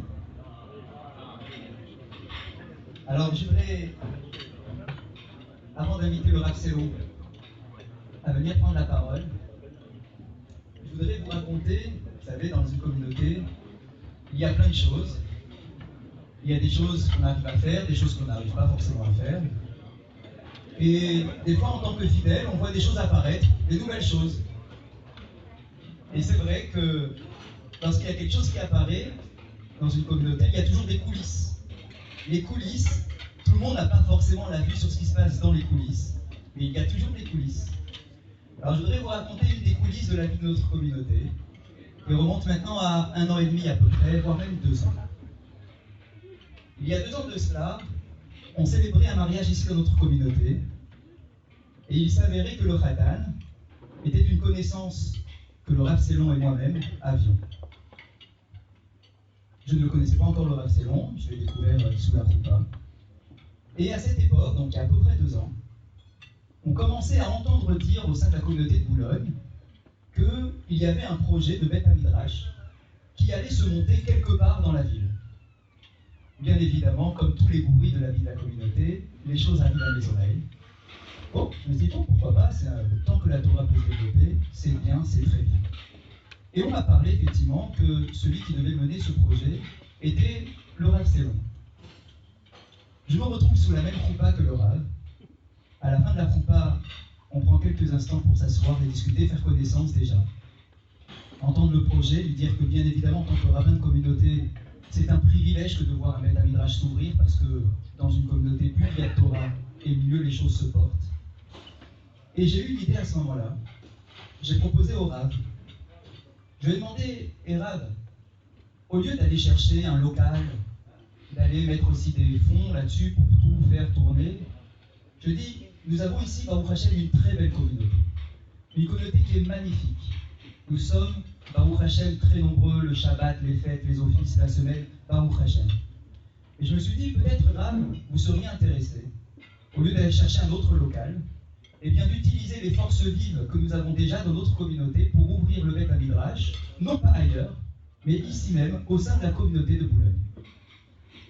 Laura m'a répondu directement en disant, bah, avec plaisir, je ne pensais pas que ce serait possible, mais si vous me le proposez, pourquoi pas? Du coup, très rapidement, j'en ai parlé à notre président. Le président qui, bien évidemment, on connaît tous son adhésion à la Torah et aux valeurs de la Torah, me dit, mais avec plaisir, bien évidemment, c'est le lieu idéal, au lieu d'aller ouvrir quelque chose d'autre à l'extérieur, c'est le lieu idéal. Nous avons les murs, nous avons l'électricité, nous avons tout ce qu'il faut ici sur place, et nous avons surtout les forces humaines. Sur ce, j'ai rebondi avec notre président. On a essayé de retrouver toutes les forces qui étaient dans ce projet. J'ai parlé à Shalom Tartour, j'ai parlé à Eliezer Ben Zimra. Et puis voilà que le calendrier est tombé comme cela. Très rapidement, le mois de Shevat est arrivé. Et vous savez, dans notre calendrier, le mois de Shevat, c'est le mois du renouveau. C'est le mois de la nature. Tout repart au mois de Shevat. Cette année-là, c'était il y a à peu près maintenant 1 an et demi, Rosh Chodesh du mois de Shevat, on a fait dans notre communauté l'inauguration d'un Sefer Torah. C'était le Sefer Torah offert par Walter à la synagogue. C'était Rosh Chodesh Shevat. Et j'avais dit à Walter, j'ai dit, Walter, c'est quand même symbolique, c'est fort, mettre un nouveau Sefer Torah juste au mois de Shevat, c'est joli, c'est une belle symbolique, c'est la vie qui reprend, c'est la Torah, c'est l'enseignement. Et sachez que le lendemain de l'inauguration du Sefer Torah, on a ouvert le Beth Midrash du soir avec le Rav Selon. Et donc c'était, il n'y a pas de hasard, on a réussi à relier un nouveau Sefer Torah, une étude de Torah avec un Beth Midrash du soir qui n'existait pas dans notre communauté. À travers le Rav Selon, je voudrais saluer bien évidemment tous les Avrechim qui sont là, qui sont dans son équipe, qui viennent le soir en semaine, qui essayent, même pour 1 personne, pour 2 personnes, pour 3 personnes, qui viennent et qui sont là tout simplement pour répondre aux questions, pour enseigner. Il va prendre la parole. On n'a pas pu donner la parole à tous les Avrechim qui sont là. Je les salue bien évidemment. Je les remercie de tout ce qu'ils font pour notre communauté, pour la Torah. À travers le Rav Selon, c'est leur voix aussi qui est bien évidemment portée. Et remercier encore le Rav Selon parce que tous les Shabbat matin, lorsqu'il vient dans notre communauté, c'est à peu près 1 heure de marche pour arriver. Et il faut aussi retourner. Et puis ça lui arrive aussi de revenir l'après-midi. Donc en tout cas, merci beaucoup pour tous vos efforts, les Shem Shamaïr. Merci pour tout et je vous donne tout de suite la parole.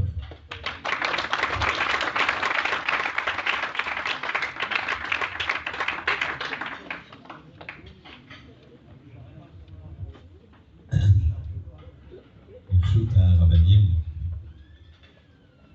On a parlé de l'importance de la Torah. On va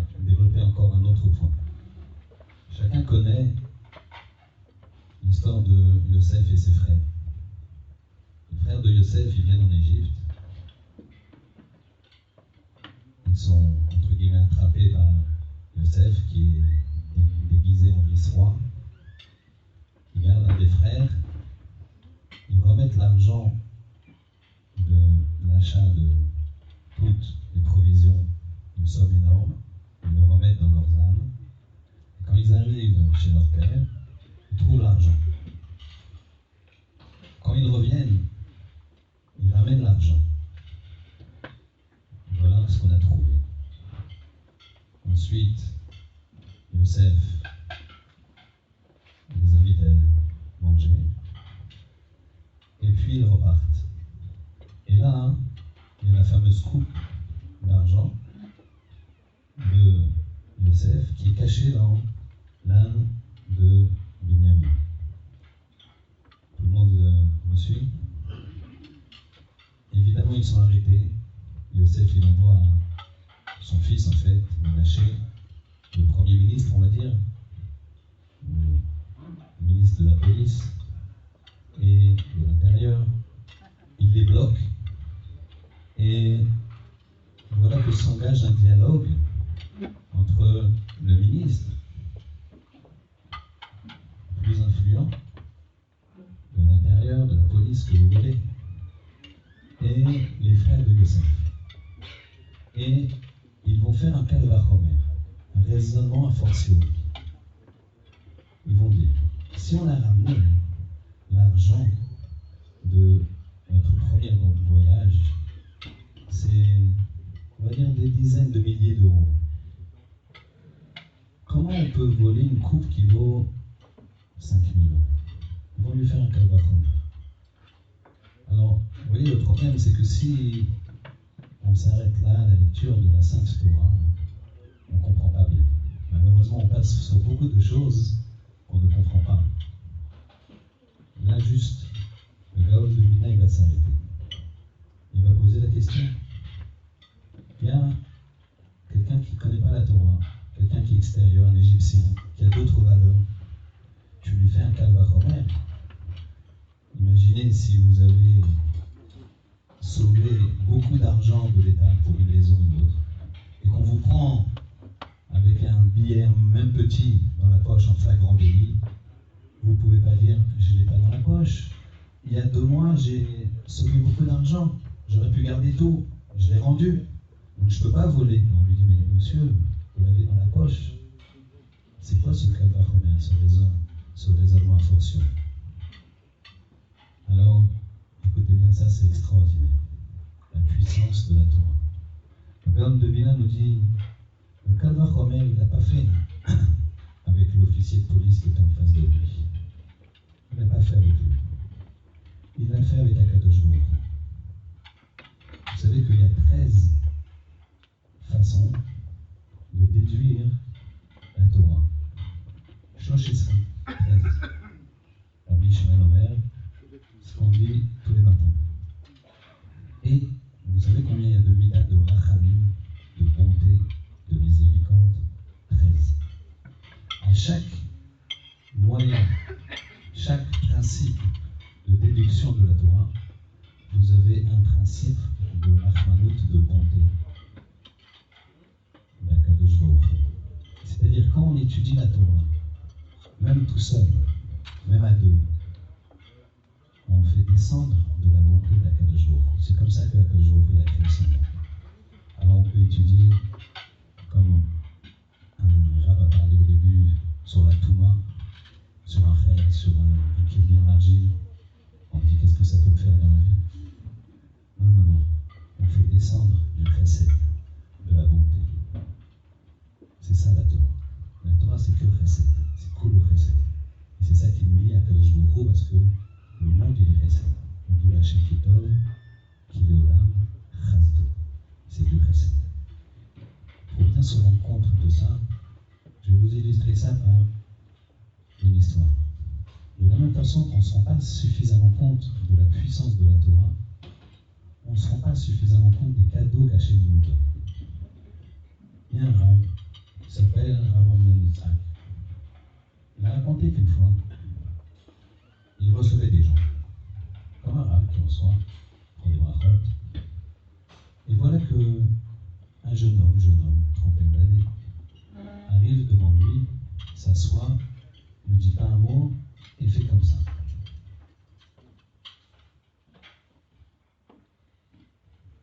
Le rab le regarde. Ça va? C'est quoi ta question?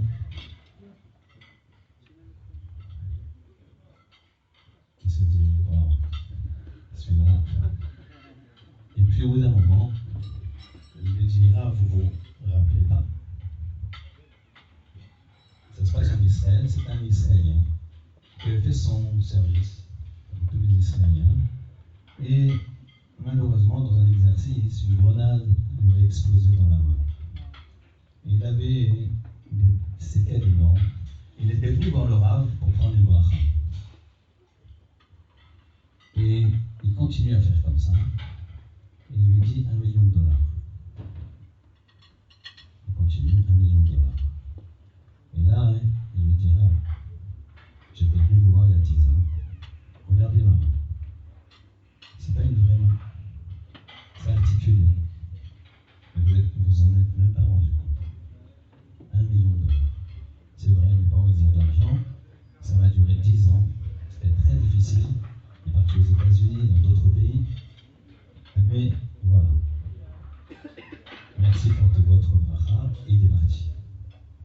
Le Rav Amnon Yitzhak raconte qu'à ce moment-là, il a demandé à son shamash, s'il te plaît, laisse-moi seul. Il a raconté qu'il a éclaté en sanglots. Pourquoi? Parce qu'il a fait le compte suivant.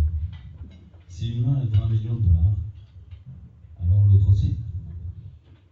Chaque pied, c'est $2 millions, parce que je ne peux pas avancer. Alors je passe, je peux vous faire toute l'anatomie, il est déjà tard. Imaginez les yeux, imaginez le cerveau, imaginez le cœur. Combien on vaut? Chacun d'entre nous ici, Hachem lui a donné $1 milliard. On vaut $1 milliard que Hachem nous a donné. Et Hachem nous dit, le chesed dans ce monde, c'est Torah. Donc on se doit d'étudier la Torah. On doit avoir une akarat tov, une reconnaissance. C'est le motto. Chesed, akarat tov. Tout ça, c'est la Torah. Alors, moi je veux remercier bien sûr le Rabbin Kasavi, extraordinaire, franchement, c'est son sourire, il parle de lui-même, le président de la communauté, les administrateurs, mais je voudrais remercier aussi les gens à qui on donne cours. Et plutôt, j'inverse un petit peu la situation, c'est eux qui me donnent cours, qui nous donnent cours. Pourquoi? Parce que on va assister, je pense, à un sioum de Raphaël et à M. Altan, je ne vais pas citer tout le monde, mais vous imaginez, moi c'est vrai que je fais de la marche, d'un autre côté, grâce à ça je peux regarder la ligne, donc merci pour tout. Mais moi ce que j'apprends avec vous, c'est l'amour de la Torah. Quand je viens ici le Shabbat, alors le kiddush c'est 2 croissants, quand on a les croissants, et tout de suite on étudie. Tout de suite, je ne vais pas oublier les jeunes, Sam, Shmuel, Alexis, des gens extraordinaires, j'apprends tous les jours d'eux. Et je remercie également les Abrechim, des places de loin de Créteil, du 19e. Et bon, mon épouse n'est pas là, mais je pense qu'on lui transmettra. Je remercie surtout mon épouse et toutes vos épouses, messieurs, qui vous permettent de traîner un petit peu. Certaines viennent chercher leur mari à 12h30 quand on déborde. Et sans l'aide de vos épouses, on ne pourrait pas avancer. Encore merci à cette communauté. On avance ensemble. Je dirais pour ceci, mais pour cette belle soirée, Mazel Tov, Mazel Tov.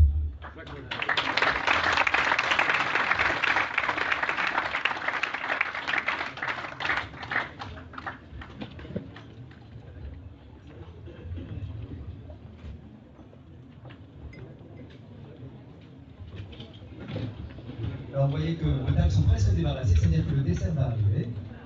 Alors ce qui nous reste au programme, c'est le dessert. Mais avant cela, on aura un sioum pour terminer. Donc effectivement, le sioum de la Masechet Tamid, il sera fait au nom de tous ceux qui ont participé par Raphaël dans quelques instants. Mais je voudrais donc maintenant inviter le président de notre communauté, Robert Regenes, à bien vouloir nous dire quelques mots.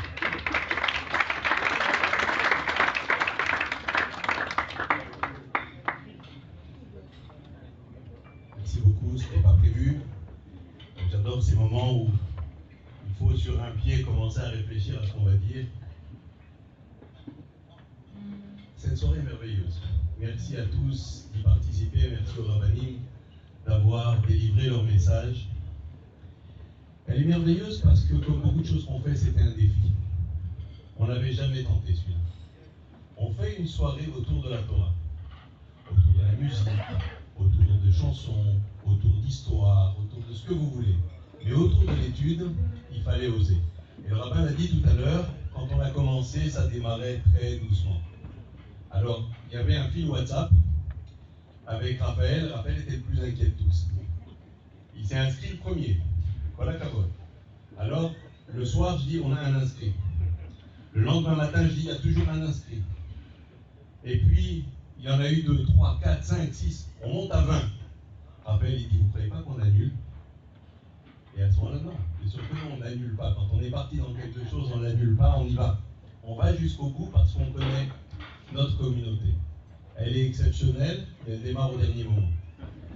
Donc, on savait qu'à la fin, ça serait quelque chose d'extraordinaire, et merci d'avoir fait de cette soirée quelque chose d'extraordinaire.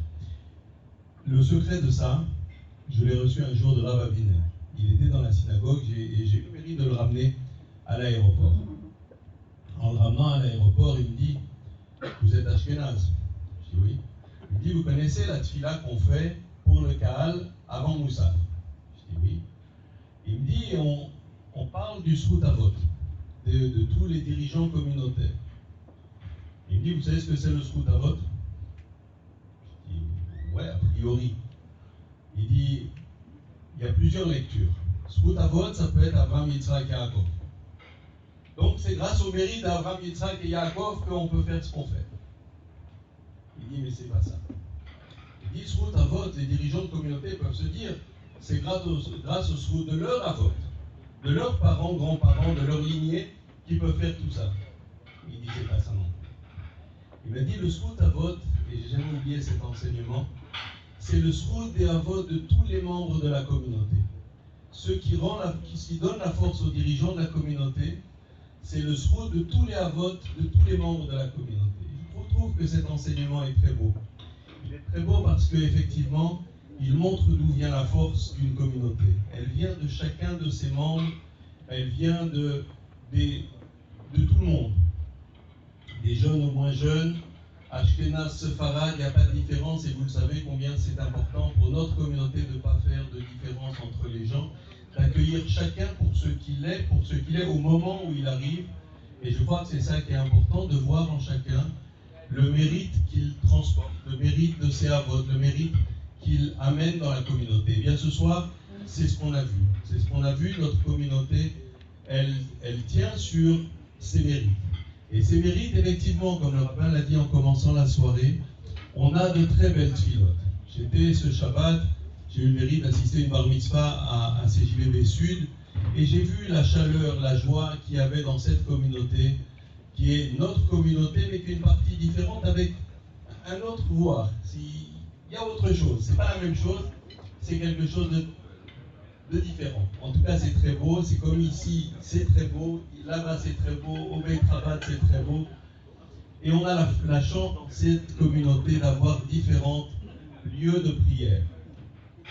Tous ces lieux sont remplis et ils vivent très bien. Il y a un point sur lequel, et c'est normal, c'est beaucoup plus difficile, c'est l'étude. Et effectivement, quand on nous a dit au départ, on va faire un Beth Midrash. Et pourquoi on ferait un Beth Midrash? Mais il n'y aura personne. Tu vas voir, il n'y aura personne. Mais si au début il n'y a personne, c'est pas grave. Au fur et à mesure, il y aura de plus en plus de monde. Et puis, on a dit, je vais donner la suite de ce que vous a raconté le rabbin Kassavi sur l'arrivée de Rav Selon, ce qu'on discutait avec Shalom, avec Eliezer. Rav Selon a dit, on a l'habitude de faire un office, un petit office, on ne veut pas vous déranger. Donnez-nous un petit endroit et on va faire à quelques-uns un office. Alors, on lui répond, on lui dit, mais c'est dommage, il y a un office qui a été créé pour ça il y a 10 ans, c'est un office de limoud, c'est un office qui va plus vite, et dans cet office, on peut faire du limoud après. La première fois qu'on l'a fait, je ne vous raconte pas les commentaires. Mais vous êtes fous, mais c'est des noirs, mais c'est pas du tout nous, mais c'est pas du tout comme ci, mais c'est pas du tout comme ça, vous allez faire fuir tout le monde. Et puis, semaine après semaine, les choses sont rentrées dans l'ordre, elles sont rentrées. Et Baruch Hashem, il y a de plus en plus de gens qui étudient, il y a de plus en plus de gens qui profitent de ce moment extraordinaire, de faire une fila peut-être un peu plus rapide pour faire du limoud à Torah après. Et je crois que tout ça, c'est ça aussi d'être dirigeant de communauté, puisque vous avez tous parlé en tant que rabbanim. Permettez-moi de parler avec la responsabilité qui est la mienne avec le conseil d'administration, d'essayer de regarder les choses telles qu'elles pourraient être, d'imaginer notre communauté telle qu'elle peut être avec tout son potentiel. Et Baruch Hashem, on a un potentiel extraordinaire. C'est pour ça que quand on commence une soirée, quand on se lance un défi, on s'est dit la première fois, c'était dans la rue des Abondances, avec Shalom, je lui ai dit, tu sais, pour lancer le Beth Midrash, vraiment, il faudrait faire un sioum. On va faire une soirée. Je dis, vous êtes sûr? Mais il n'y aura pas beaucoup de monde. Et bien, on va lancer. Et effectivement, d'une idée comme ça, après, Raphaël a dit, non, on va faire l'office limoud aussi. Le rabbin a dit, on va faire toutes les études, on va faire le sioum de tous les cours de la communauté. Et de cette idée merveilleuse, Baruch Hashem, on a cette soirée merveilleuse. Et je voulais vraiment remercier tous ceux qui donnent des cours, tous ceux qui se consacrent à notre communauté pour y enseigner la Torah, pour faire de cet endroit, de notre ville, un Makom Torah. Et je crois que c'est notre richesse, votre enseignement, quelque chose d'extraordinaire. Je voulais vraiment vous remercier. Remercier tous ceux qui, comme vous, viennent ce soir, soutenir, ne serait-ce que autour de ce bon dîner qu'on a pu avoir, soutenir l'idée que Boulogne doit être un Makom Torah. Alors, merci au rabbanim, merci au rabbin Kassavi d'être comme ça le visionnaire de notre communauté pour apporter de la Torah. Merci à tous les rabbanim qui enseignent, merci à tous les élèves qui reçoivent des cours. Et vous savez, le plus petit cours, celui auquel moi j'assiste, le plus petit, celui du rabbin le matin, après la tefila, il donne une halakha. Ça dure 1 minute et demie à peu près, et c'est extraordinaire. Et c'est extraordinaire quand on dit qu'on sort d'un cours de Torah beaucoup plus fort, eh bien le matin on prend 1 minute de Torah, je vous promets, la journée n'est pas du tout la même, entre le moment où on peut le faire et le moment où, parce qu'on a d'autres obligations, on ne peut pas le faire. Donc venez à tous ces cours, il y en a, Baruch Hashem, le matin, il y en a le soir, il y en a le Shabbat, il y en a toute la semaine, tout le temps. Il y a des endroits de Torah dans notre communauté, Baruch Hashem. Merci à vous tous, bonne soirée et que l'on puisse continuer. C'était une première. L'année prochaine, on aura à nouveau une grande soirée de la Torah dans notre communauté. Je pense qu'on sera encore beaucoup plus nombreux. Merci beaucoup.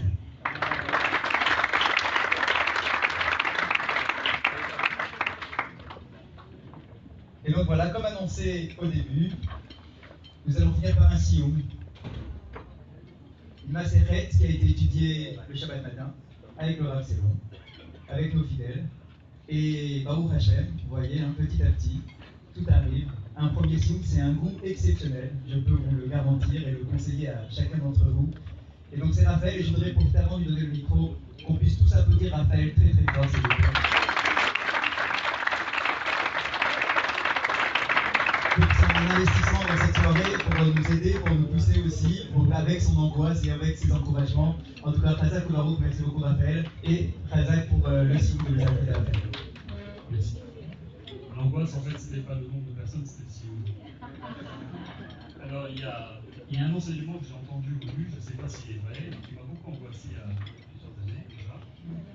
C'était que dans le Bornabad, on aura tous, j'espère, on ne pourra étudier que les choses qu'on a étudiées sur Terre. Alors je me suis dit, moi je ne suis pas un élève assidu, mais qu'est-ce que je vais me retrouver à faire là-bas? Répéter les quelques petits trucs que je connais, ça va être horrible, ça va être un jour sans fin si vous avez compris.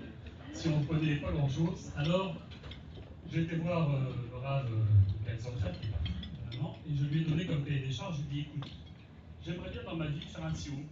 Alors, est-ce que tu peux me trouver une petite macérette, pas très longue, avec plein d'histoires, parce que je n'aime pas les macérettes compliquées, là, les trucs techniques. Est-ce qu'il n'y a pas une petite macérette qu'on peut faire ensemble? Alors, il est revenu et il m'a donné la macérette Kahanite, et on s'y est mis. Je pense que même Eliezer était avec nous à cette époque-là, il y avait Dan Lévis, il faut les Macha qui était avec nous. Donc on se voyait tous les jours 1 heure, en un mois, il y a 31 dapim, en un mois on a fait, enfin il a fait, on a écouté faire. Donc on a fait cette macérette, et après j'ai eu le plaisir à la maison d'organiser le sioux. Et donc j'étais très malheureux parce qu'il n'était pas disponible ce jour-là. Et là, manque de bol, il est encore reparti, donc c'est pas encore aujourd'hui que je le coincé. Donc j'ai dit en plus, comme le Tamid sur l'assonance, on pouvait, c'était quelque part, je pouvais un peu l'avoir sur le nom, mais non, il est encore parti. Donc je ne vais pas pouvoir faire ce film avec sa présence, donc je pense à lui fort. Alors, et j'ai découvert avec le Rav Selon, donc au cours de ses interventions le samedi matin, il nous a fait le plaisir de nous faire une petite macérette. J'ai découvert qu'elle était encore plus petite que Tamid. Il y a cette macérette Tamid qui a 7-8 Tamid. Donc on a réussi à la faire en 1 heure par semaine. Enfin, encore une fois, c'est lui qui l'a fait. Hein. Donc il y en a certains qui se débrouillent très bien, mais il faut avouer que c'est pas simple de s'y mettre. Et donc on a fini cette macérette grâce à lui, et on va faire le sioux maintenant ce soir. Je voudrais juste dire quelque chose qui était peut-être pas clair dans les mails, c'est que le collège des rêves, ce qu'il organise le soir, ça continue tout le mois de juillet. Hein. Tous les cours continuent jusqu'à Tisha B'Av. Donc vous pouvez continuer à venir bien sûr, et ceux qui veulent découvrir, venez, c'est le moment. Alors, on va faire maintenant le sioux de traité Tamid. Donc c'est la plus petite, peut-être la plus petite du chasse. C'est la dernière du Seder de l'ordre du Kodashim, elle a 7-8 Tamid. Son nom Tamid, c'est une forme abrégée de Olad Tamid, c'est-à-dire l'offrande qu'on nous fait chaque jour au temple. Le Chafetz Chaim dit que tous ces traités-là, ces petits traités du chasse, ont été délaissés, jusqu'à ce que Rav Meir Shapiro, qui a institué le Daf Yomi, a remis à la mode le fait qu'on utilise ce genre de traité. À part ça, elle est aussi également très prisée par ceux qui veulent éviter le jeûne des premiers-nés, parce que comme elle est petite, on peut faire un sioux vite avant ça. Il existe un autre traité qui est proche de celle-là, le traité Midot, qui commence par la même histoire, les 21 Lévi'im qui gardaient le temple. Et le Rambam dit qu'il faut connaître les détails du traité Midot, parce qu'il y a une mitzvah positive de reconstruire le Beth Amikdash, même sans attendre Mashiach. C'est-à-dire que si on avait les conditions géopolitiques correctes, et techniques, on devait reconstruire le Beth Amikdash aujourd'hui, on n'attendrait pas le Mashiach. Donc le nom Tamid, il est un peu trompeur, parce qu'on a l'impression que c'est limité au sacrifice quotidien du temps. En fait, ça décrit le Seder Avoda au quotidien dans le Beth Amikdash, depuis le moment où les Lévi'im sont mis au courant de leur travail tôt le matin, jusqu'à ce qu'on fasse le Tamid, qui est organisé plus tard dans le matinée. Donc elle est très descriptive, il n'y a pas de longue discussion tamidique comme dans d'autres camarades. Alors il y a 7 chapitres, parfois un chapitre c'est une seule page ou une demi-page, alors ça traite de la collecte des cendres, le nouveau feu qu'on mettait sur l'autel, le choix des prêtres qui devaient accomplir les différentes tâches dans le temple. Il y avait des détails sur la récitation du schéma, l'offrande d'encens, l'entrée et la prostration du Kohen Gadol, et d'autres détails sur les Kohanim simples, dont la Birkat HaKohanim. Et Rabbi Tzadok HaKohen, il dit qu'avec cette macérette et midot, c'est comme si le roi nous invitait à visiter le palais. Effectivement, on découvre comment ça se passe à l'intérieur, tous les détails, comment il se levait, comment il se couchait, où il se promenait, etc. Donc les 3 derniers prakim de cette macérette ne sont que des Mishnayot, il n'y a pas de Gemara. Donc vraiment, vous avez 3 Mishnayot à la queue leu. Et elle se termine par la liste des psaumes chantés par les Lévites. Chaque jour de la semaine, c'est exactement les mêmes qu'on a le matin dans notre tefila, le psaume du dimanche, lundi, etc., vous savez à la fin du livre. Et bien il y a un débat halachique sur cette histoire de psaume, parce que le Tour dit que le misement du jour ne se dit que le matin et pas l'après-midi. Or ça, c'est un peu en contradiction avec le macérette dans Rosh Hashanah. On raconte là-bas qu'à un moment donné, les Lévites s'étaient trompés de psaume de l'après-midi. Donc c'est clair qu'il y a un psaume de l'après-midi. Donc là, évidemment, nos sages font des efforts pour comprendre la Kabbalah du Tour. Et donc on va dire que quand il a dit ça, le Tour, il pensait à la nuit et pas vraiment l'après-midi, parce qu'à la nuit, on ne peut pas dire des psaumes.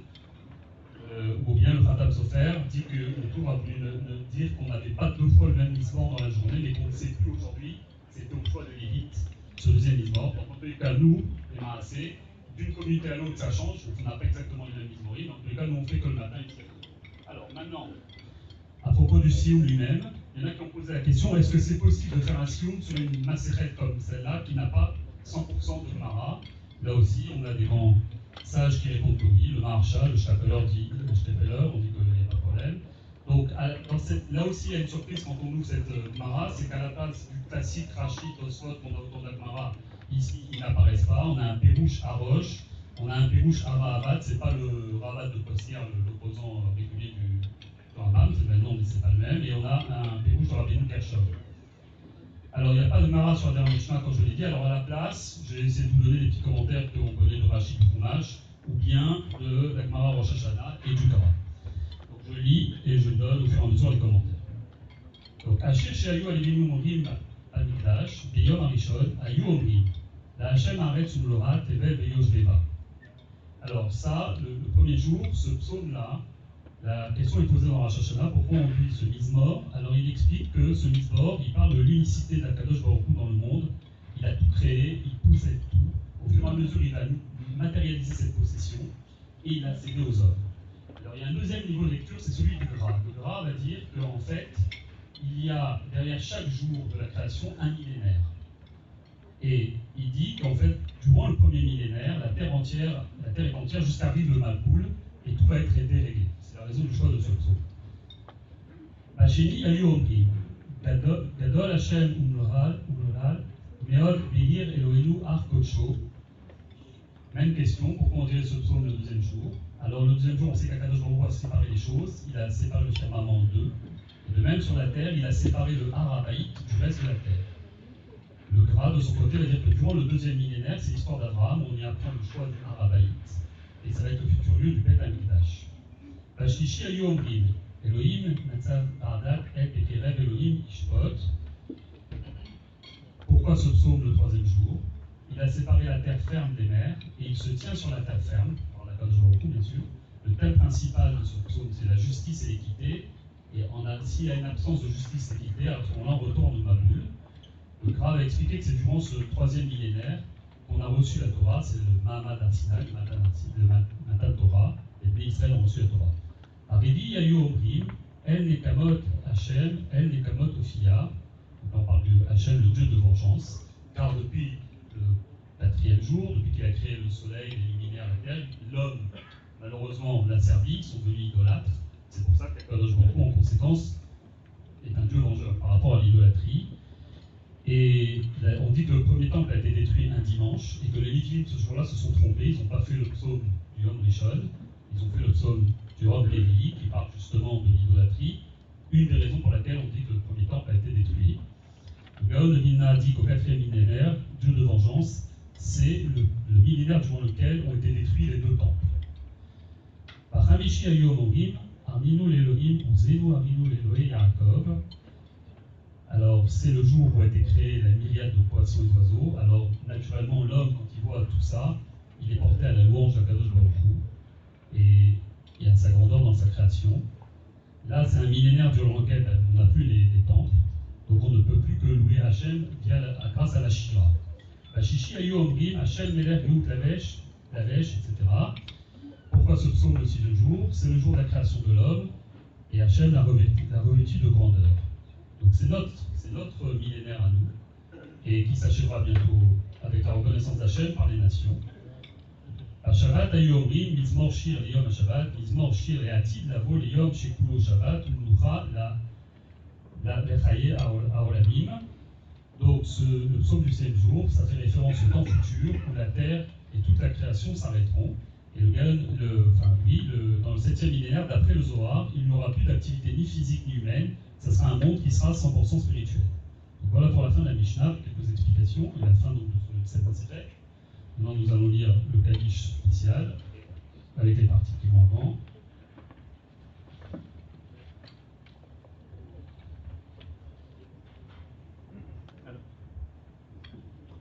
C'est écrit tout petit. À l'époque, quand je l'avais sorti pour Ta'anit, j'arrivais à la lire directement. Maintenant, je suis obligé d'enlever Alors, il y a 6 parties. Je me suis toujours posé cette question, qu'est-ce que c'est que tout ce Kaddish spécial que font ceux qui font un Siyum? Donc je vous donne rapidement ce que c'est. Donc Adran Alar, c'est le vœu de revenir et d'approfondir ce qu'on vient d'étudier. Ensuite, vous avez un passage avec par papa, etc. Donc là, c'est la mention des 10 noms de fils de Rav Papa qui permet à les mémoires de ne pas oublier l'enseignement acquis. Ensuite, vous avez un passage à Arevna, c'est un souhait que la connaissance de la tradition passe à notre descendance. Après, vous avez un modim, c'est un remerciement d'avoir fréquenté le Beth Midrash. Ensuite, il y a un autre Yitratson, c'est solliciter l'assistance divine de progresser dans l'étude et l'accomplissement du mitzvot. Et enfin, on termine avec ce Kaddish spécial qui parle de la résurrection ultime quand le temple sera reconstruit. Adran Alar, Mersechet Tamid, Adran Alar, Deatate Alar, Mersechet Tamid, Betartar, Alan, Lan, Nitnaché, Minar, Mersechet Tamid, Velo, Nitnaché, Minan, Lan, Be'alma, Aden, Bela, Be'alma, Be'ate. יהי רצון מלפניך, אדוני אלוהינו ואלוהותינו, שתהיה תורתך ואמונתנו בעולם הזה, ותהיה עמנו לעולם הבא. על חנינה בר פפא, רני בר פפא, נחמן בר פפא, אחי בר פפא, אבא נרי בר פפא, רב חם בר פפא, רקיש בר פפא, סוחב בר פפא, עדה בר פפא, דרו בר פפא.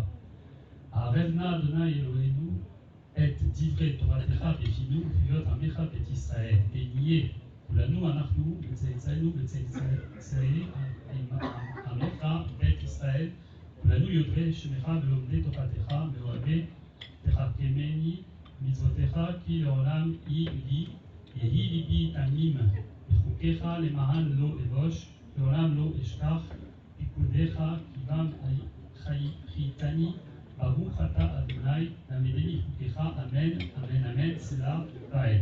מודים אנחנו לפניך, אדוני אלוהינו ואלוהותינו, ששמת חלקנו מיושבי בית המדרש, ולא שמת חלקנו מיושבי קרנו, שאנו משכימים, והם משכימים, אנו משכימים לדברי תורה, והם משכימים לדברים בטלים. אנו עמלים והם עמלים, אנו עמלים מקבלים שכר והם עמלים ואינם מקבלים שכר. אנו רצים והם רצים, אנו רצים לחיי עולם הבא, והם רצים לבאר שחת, שנאמר ואתה אלוהים תורתו תרידם לבאר שחת אנשי דמים, ומרמה לא יחצו ימיהם, ואני אפתח בך. יהי רצון מלפניך אדוני אלוהי כשם עזרתני לסיים מסכת תמיד, כן תעזרני להתחיל מסכתות וספרים אחרים וליישמם, ללמוד וללמד, לשמור ולעשות ולקיים את כל דברי תלמוד תורתך באהבה וזכות כל התנאים והאמוראים ותלמידי חכמים, תעמוד לי ולזרעי שלא תמוש התורה מפי ומזרע וזרעי עד עולם, ויתקיים ליבי בעת הליכך ומפחם אותך, ושבך תשמור עליך, ועצותה היא לספרך. כי בי יאריכו ימיך ויוסיפו לך שנות חיים, אורך ימים ממך, משמאלה עושה בכבוד. אדוני עוז נעמותינו, אדוני יברך את עמו השלום. יתגדל יקדש שמו רבה. למה דהו עתיד להית חטטה ולאחיה מתחיה ולעסקה לחיי עלמה. ומנה קרנתה לירושלם ושקדה לידה ליחידה בגבה ומירקה ולפולחנה וככה מן הרע ולעטבה ולעל תשמיה להרי להמליך קודשה בריחו ומלכותי ויצמא וקרנה וקרא ושיחה. וחייכון ומלכון וחיי לכל בית ישראל ברגלו בזמן קריב ועמם. ויהיה שומר אדם מברך לעלם ועמל מיד ברב ושתבר ופער ותכונה מתנשא ותדר ותתלל שמי לקודשה ויקום. ועילם עם כל ברכתה שבתה שתלתה ולחמתה ואמירן ועלמה ועמם. על ישראל ועל רבנן ועל תלמידון ועל כל תלמידי תלמידון ועל כל מהן להסכים דורייתא די תיאתך קדישה ועדן ודי בכל אתר ואתר יהי לאון ולכון שלמה רבה עינה בחסדי הרחמי וחיי רחמי ומזוני רוויחי ופורקנה מן קודם אבוהוד וישעיה והרב במועמד. ויש לומר רבן ישמעיה חיים טובים עלינו ועל כל ישראל במועמד. ועושה שלום במרומיו ובארץ ששלינו ועל כל עמו ישראל במועמד.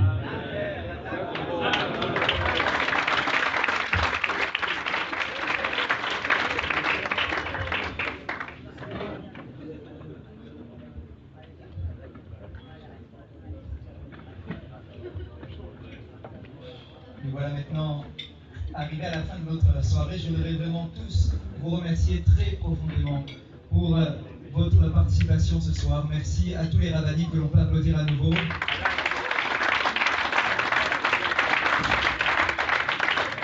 Et je ne peux m'empêcher de vous demander de bien vouloir vous lever, qu'on puisse faire un Michel Bérard pour notre communauté. Et que nous donne la force de continuer sur ce chemin. Michel Bérard a voté nous. אברהם, יצחק ויעקב, משה ואהרון אביהו שמו וכל הקהילות הקדושות והטהורות. הוא יברך את כל הקהל הקדוש הזה, גדולים וקטנים, הם ובניהם ונשיהם ותלמידיהם וכל אשר להם. מלכה אדיאן מברך יתרון, יזכה יתרון, אשר יקלצל אותרון, מכל צרה ורקת, ויהיה מברז נשאתכם ויגן ברתכם, ויפרוס ושמו עליכם וייטב עיניכם אהבה ואחווה, שלום ורעות. ויסתלק שנאת חינם בביניכם, וישבור לגויים על צוואריכם, ויקיים אחרי מקרא שכתוב, אדוני אלוהי אבותיכם, יוסף עליכם קחם 1000 פעמים, ויברך אתכם כאשר דיבר לכם, וכן יהי רצון ונאמר אמן. D'accord, merci à vous tous encore une fois. Rappelez-vous juste une chose. Lorsque l'on sort la Torah, à chaque fois, que ce soit le Shabbat ou en semaine, et qu'on montre la Torah devant l'ensemble de la communauté, et que l'on pointe du doigt en disant Vezot la Torah, Asher Sam Moshe. Nos Chachamim nous disent qu'il faut penser à quelque chose de particulier lorsqu'on voit ces lettres de Torah. On doit se dire que cette Torah qui est face à nous, c'est exactement la même Torah que Moshe nous a donnée il y a 3000 ans. Pour que cette Torah soit toujours identique, eh bien c'est grâce aux paroles de nos Chachamim qui nous permettent de la comprendre, de l'interpréter et de trouver son sens vrai, véritable, authentique. Et c'est à travers l'étude de la Torah que l'on peut préserver cette authenticité de la Torah. Et donc n'oubliez jamais cela et qu'on a besoin de la participation de chacun et chacune d'entre vous dans cette étude, dans cette force de découvrir nos écrits, nos enseignements pour avoir toujours ce Vezot à Torah. Voici cette Torah-là que Moshe nous a donnée il y a 3000 ans et qui continue à vivre au sein du peuple d'Israël.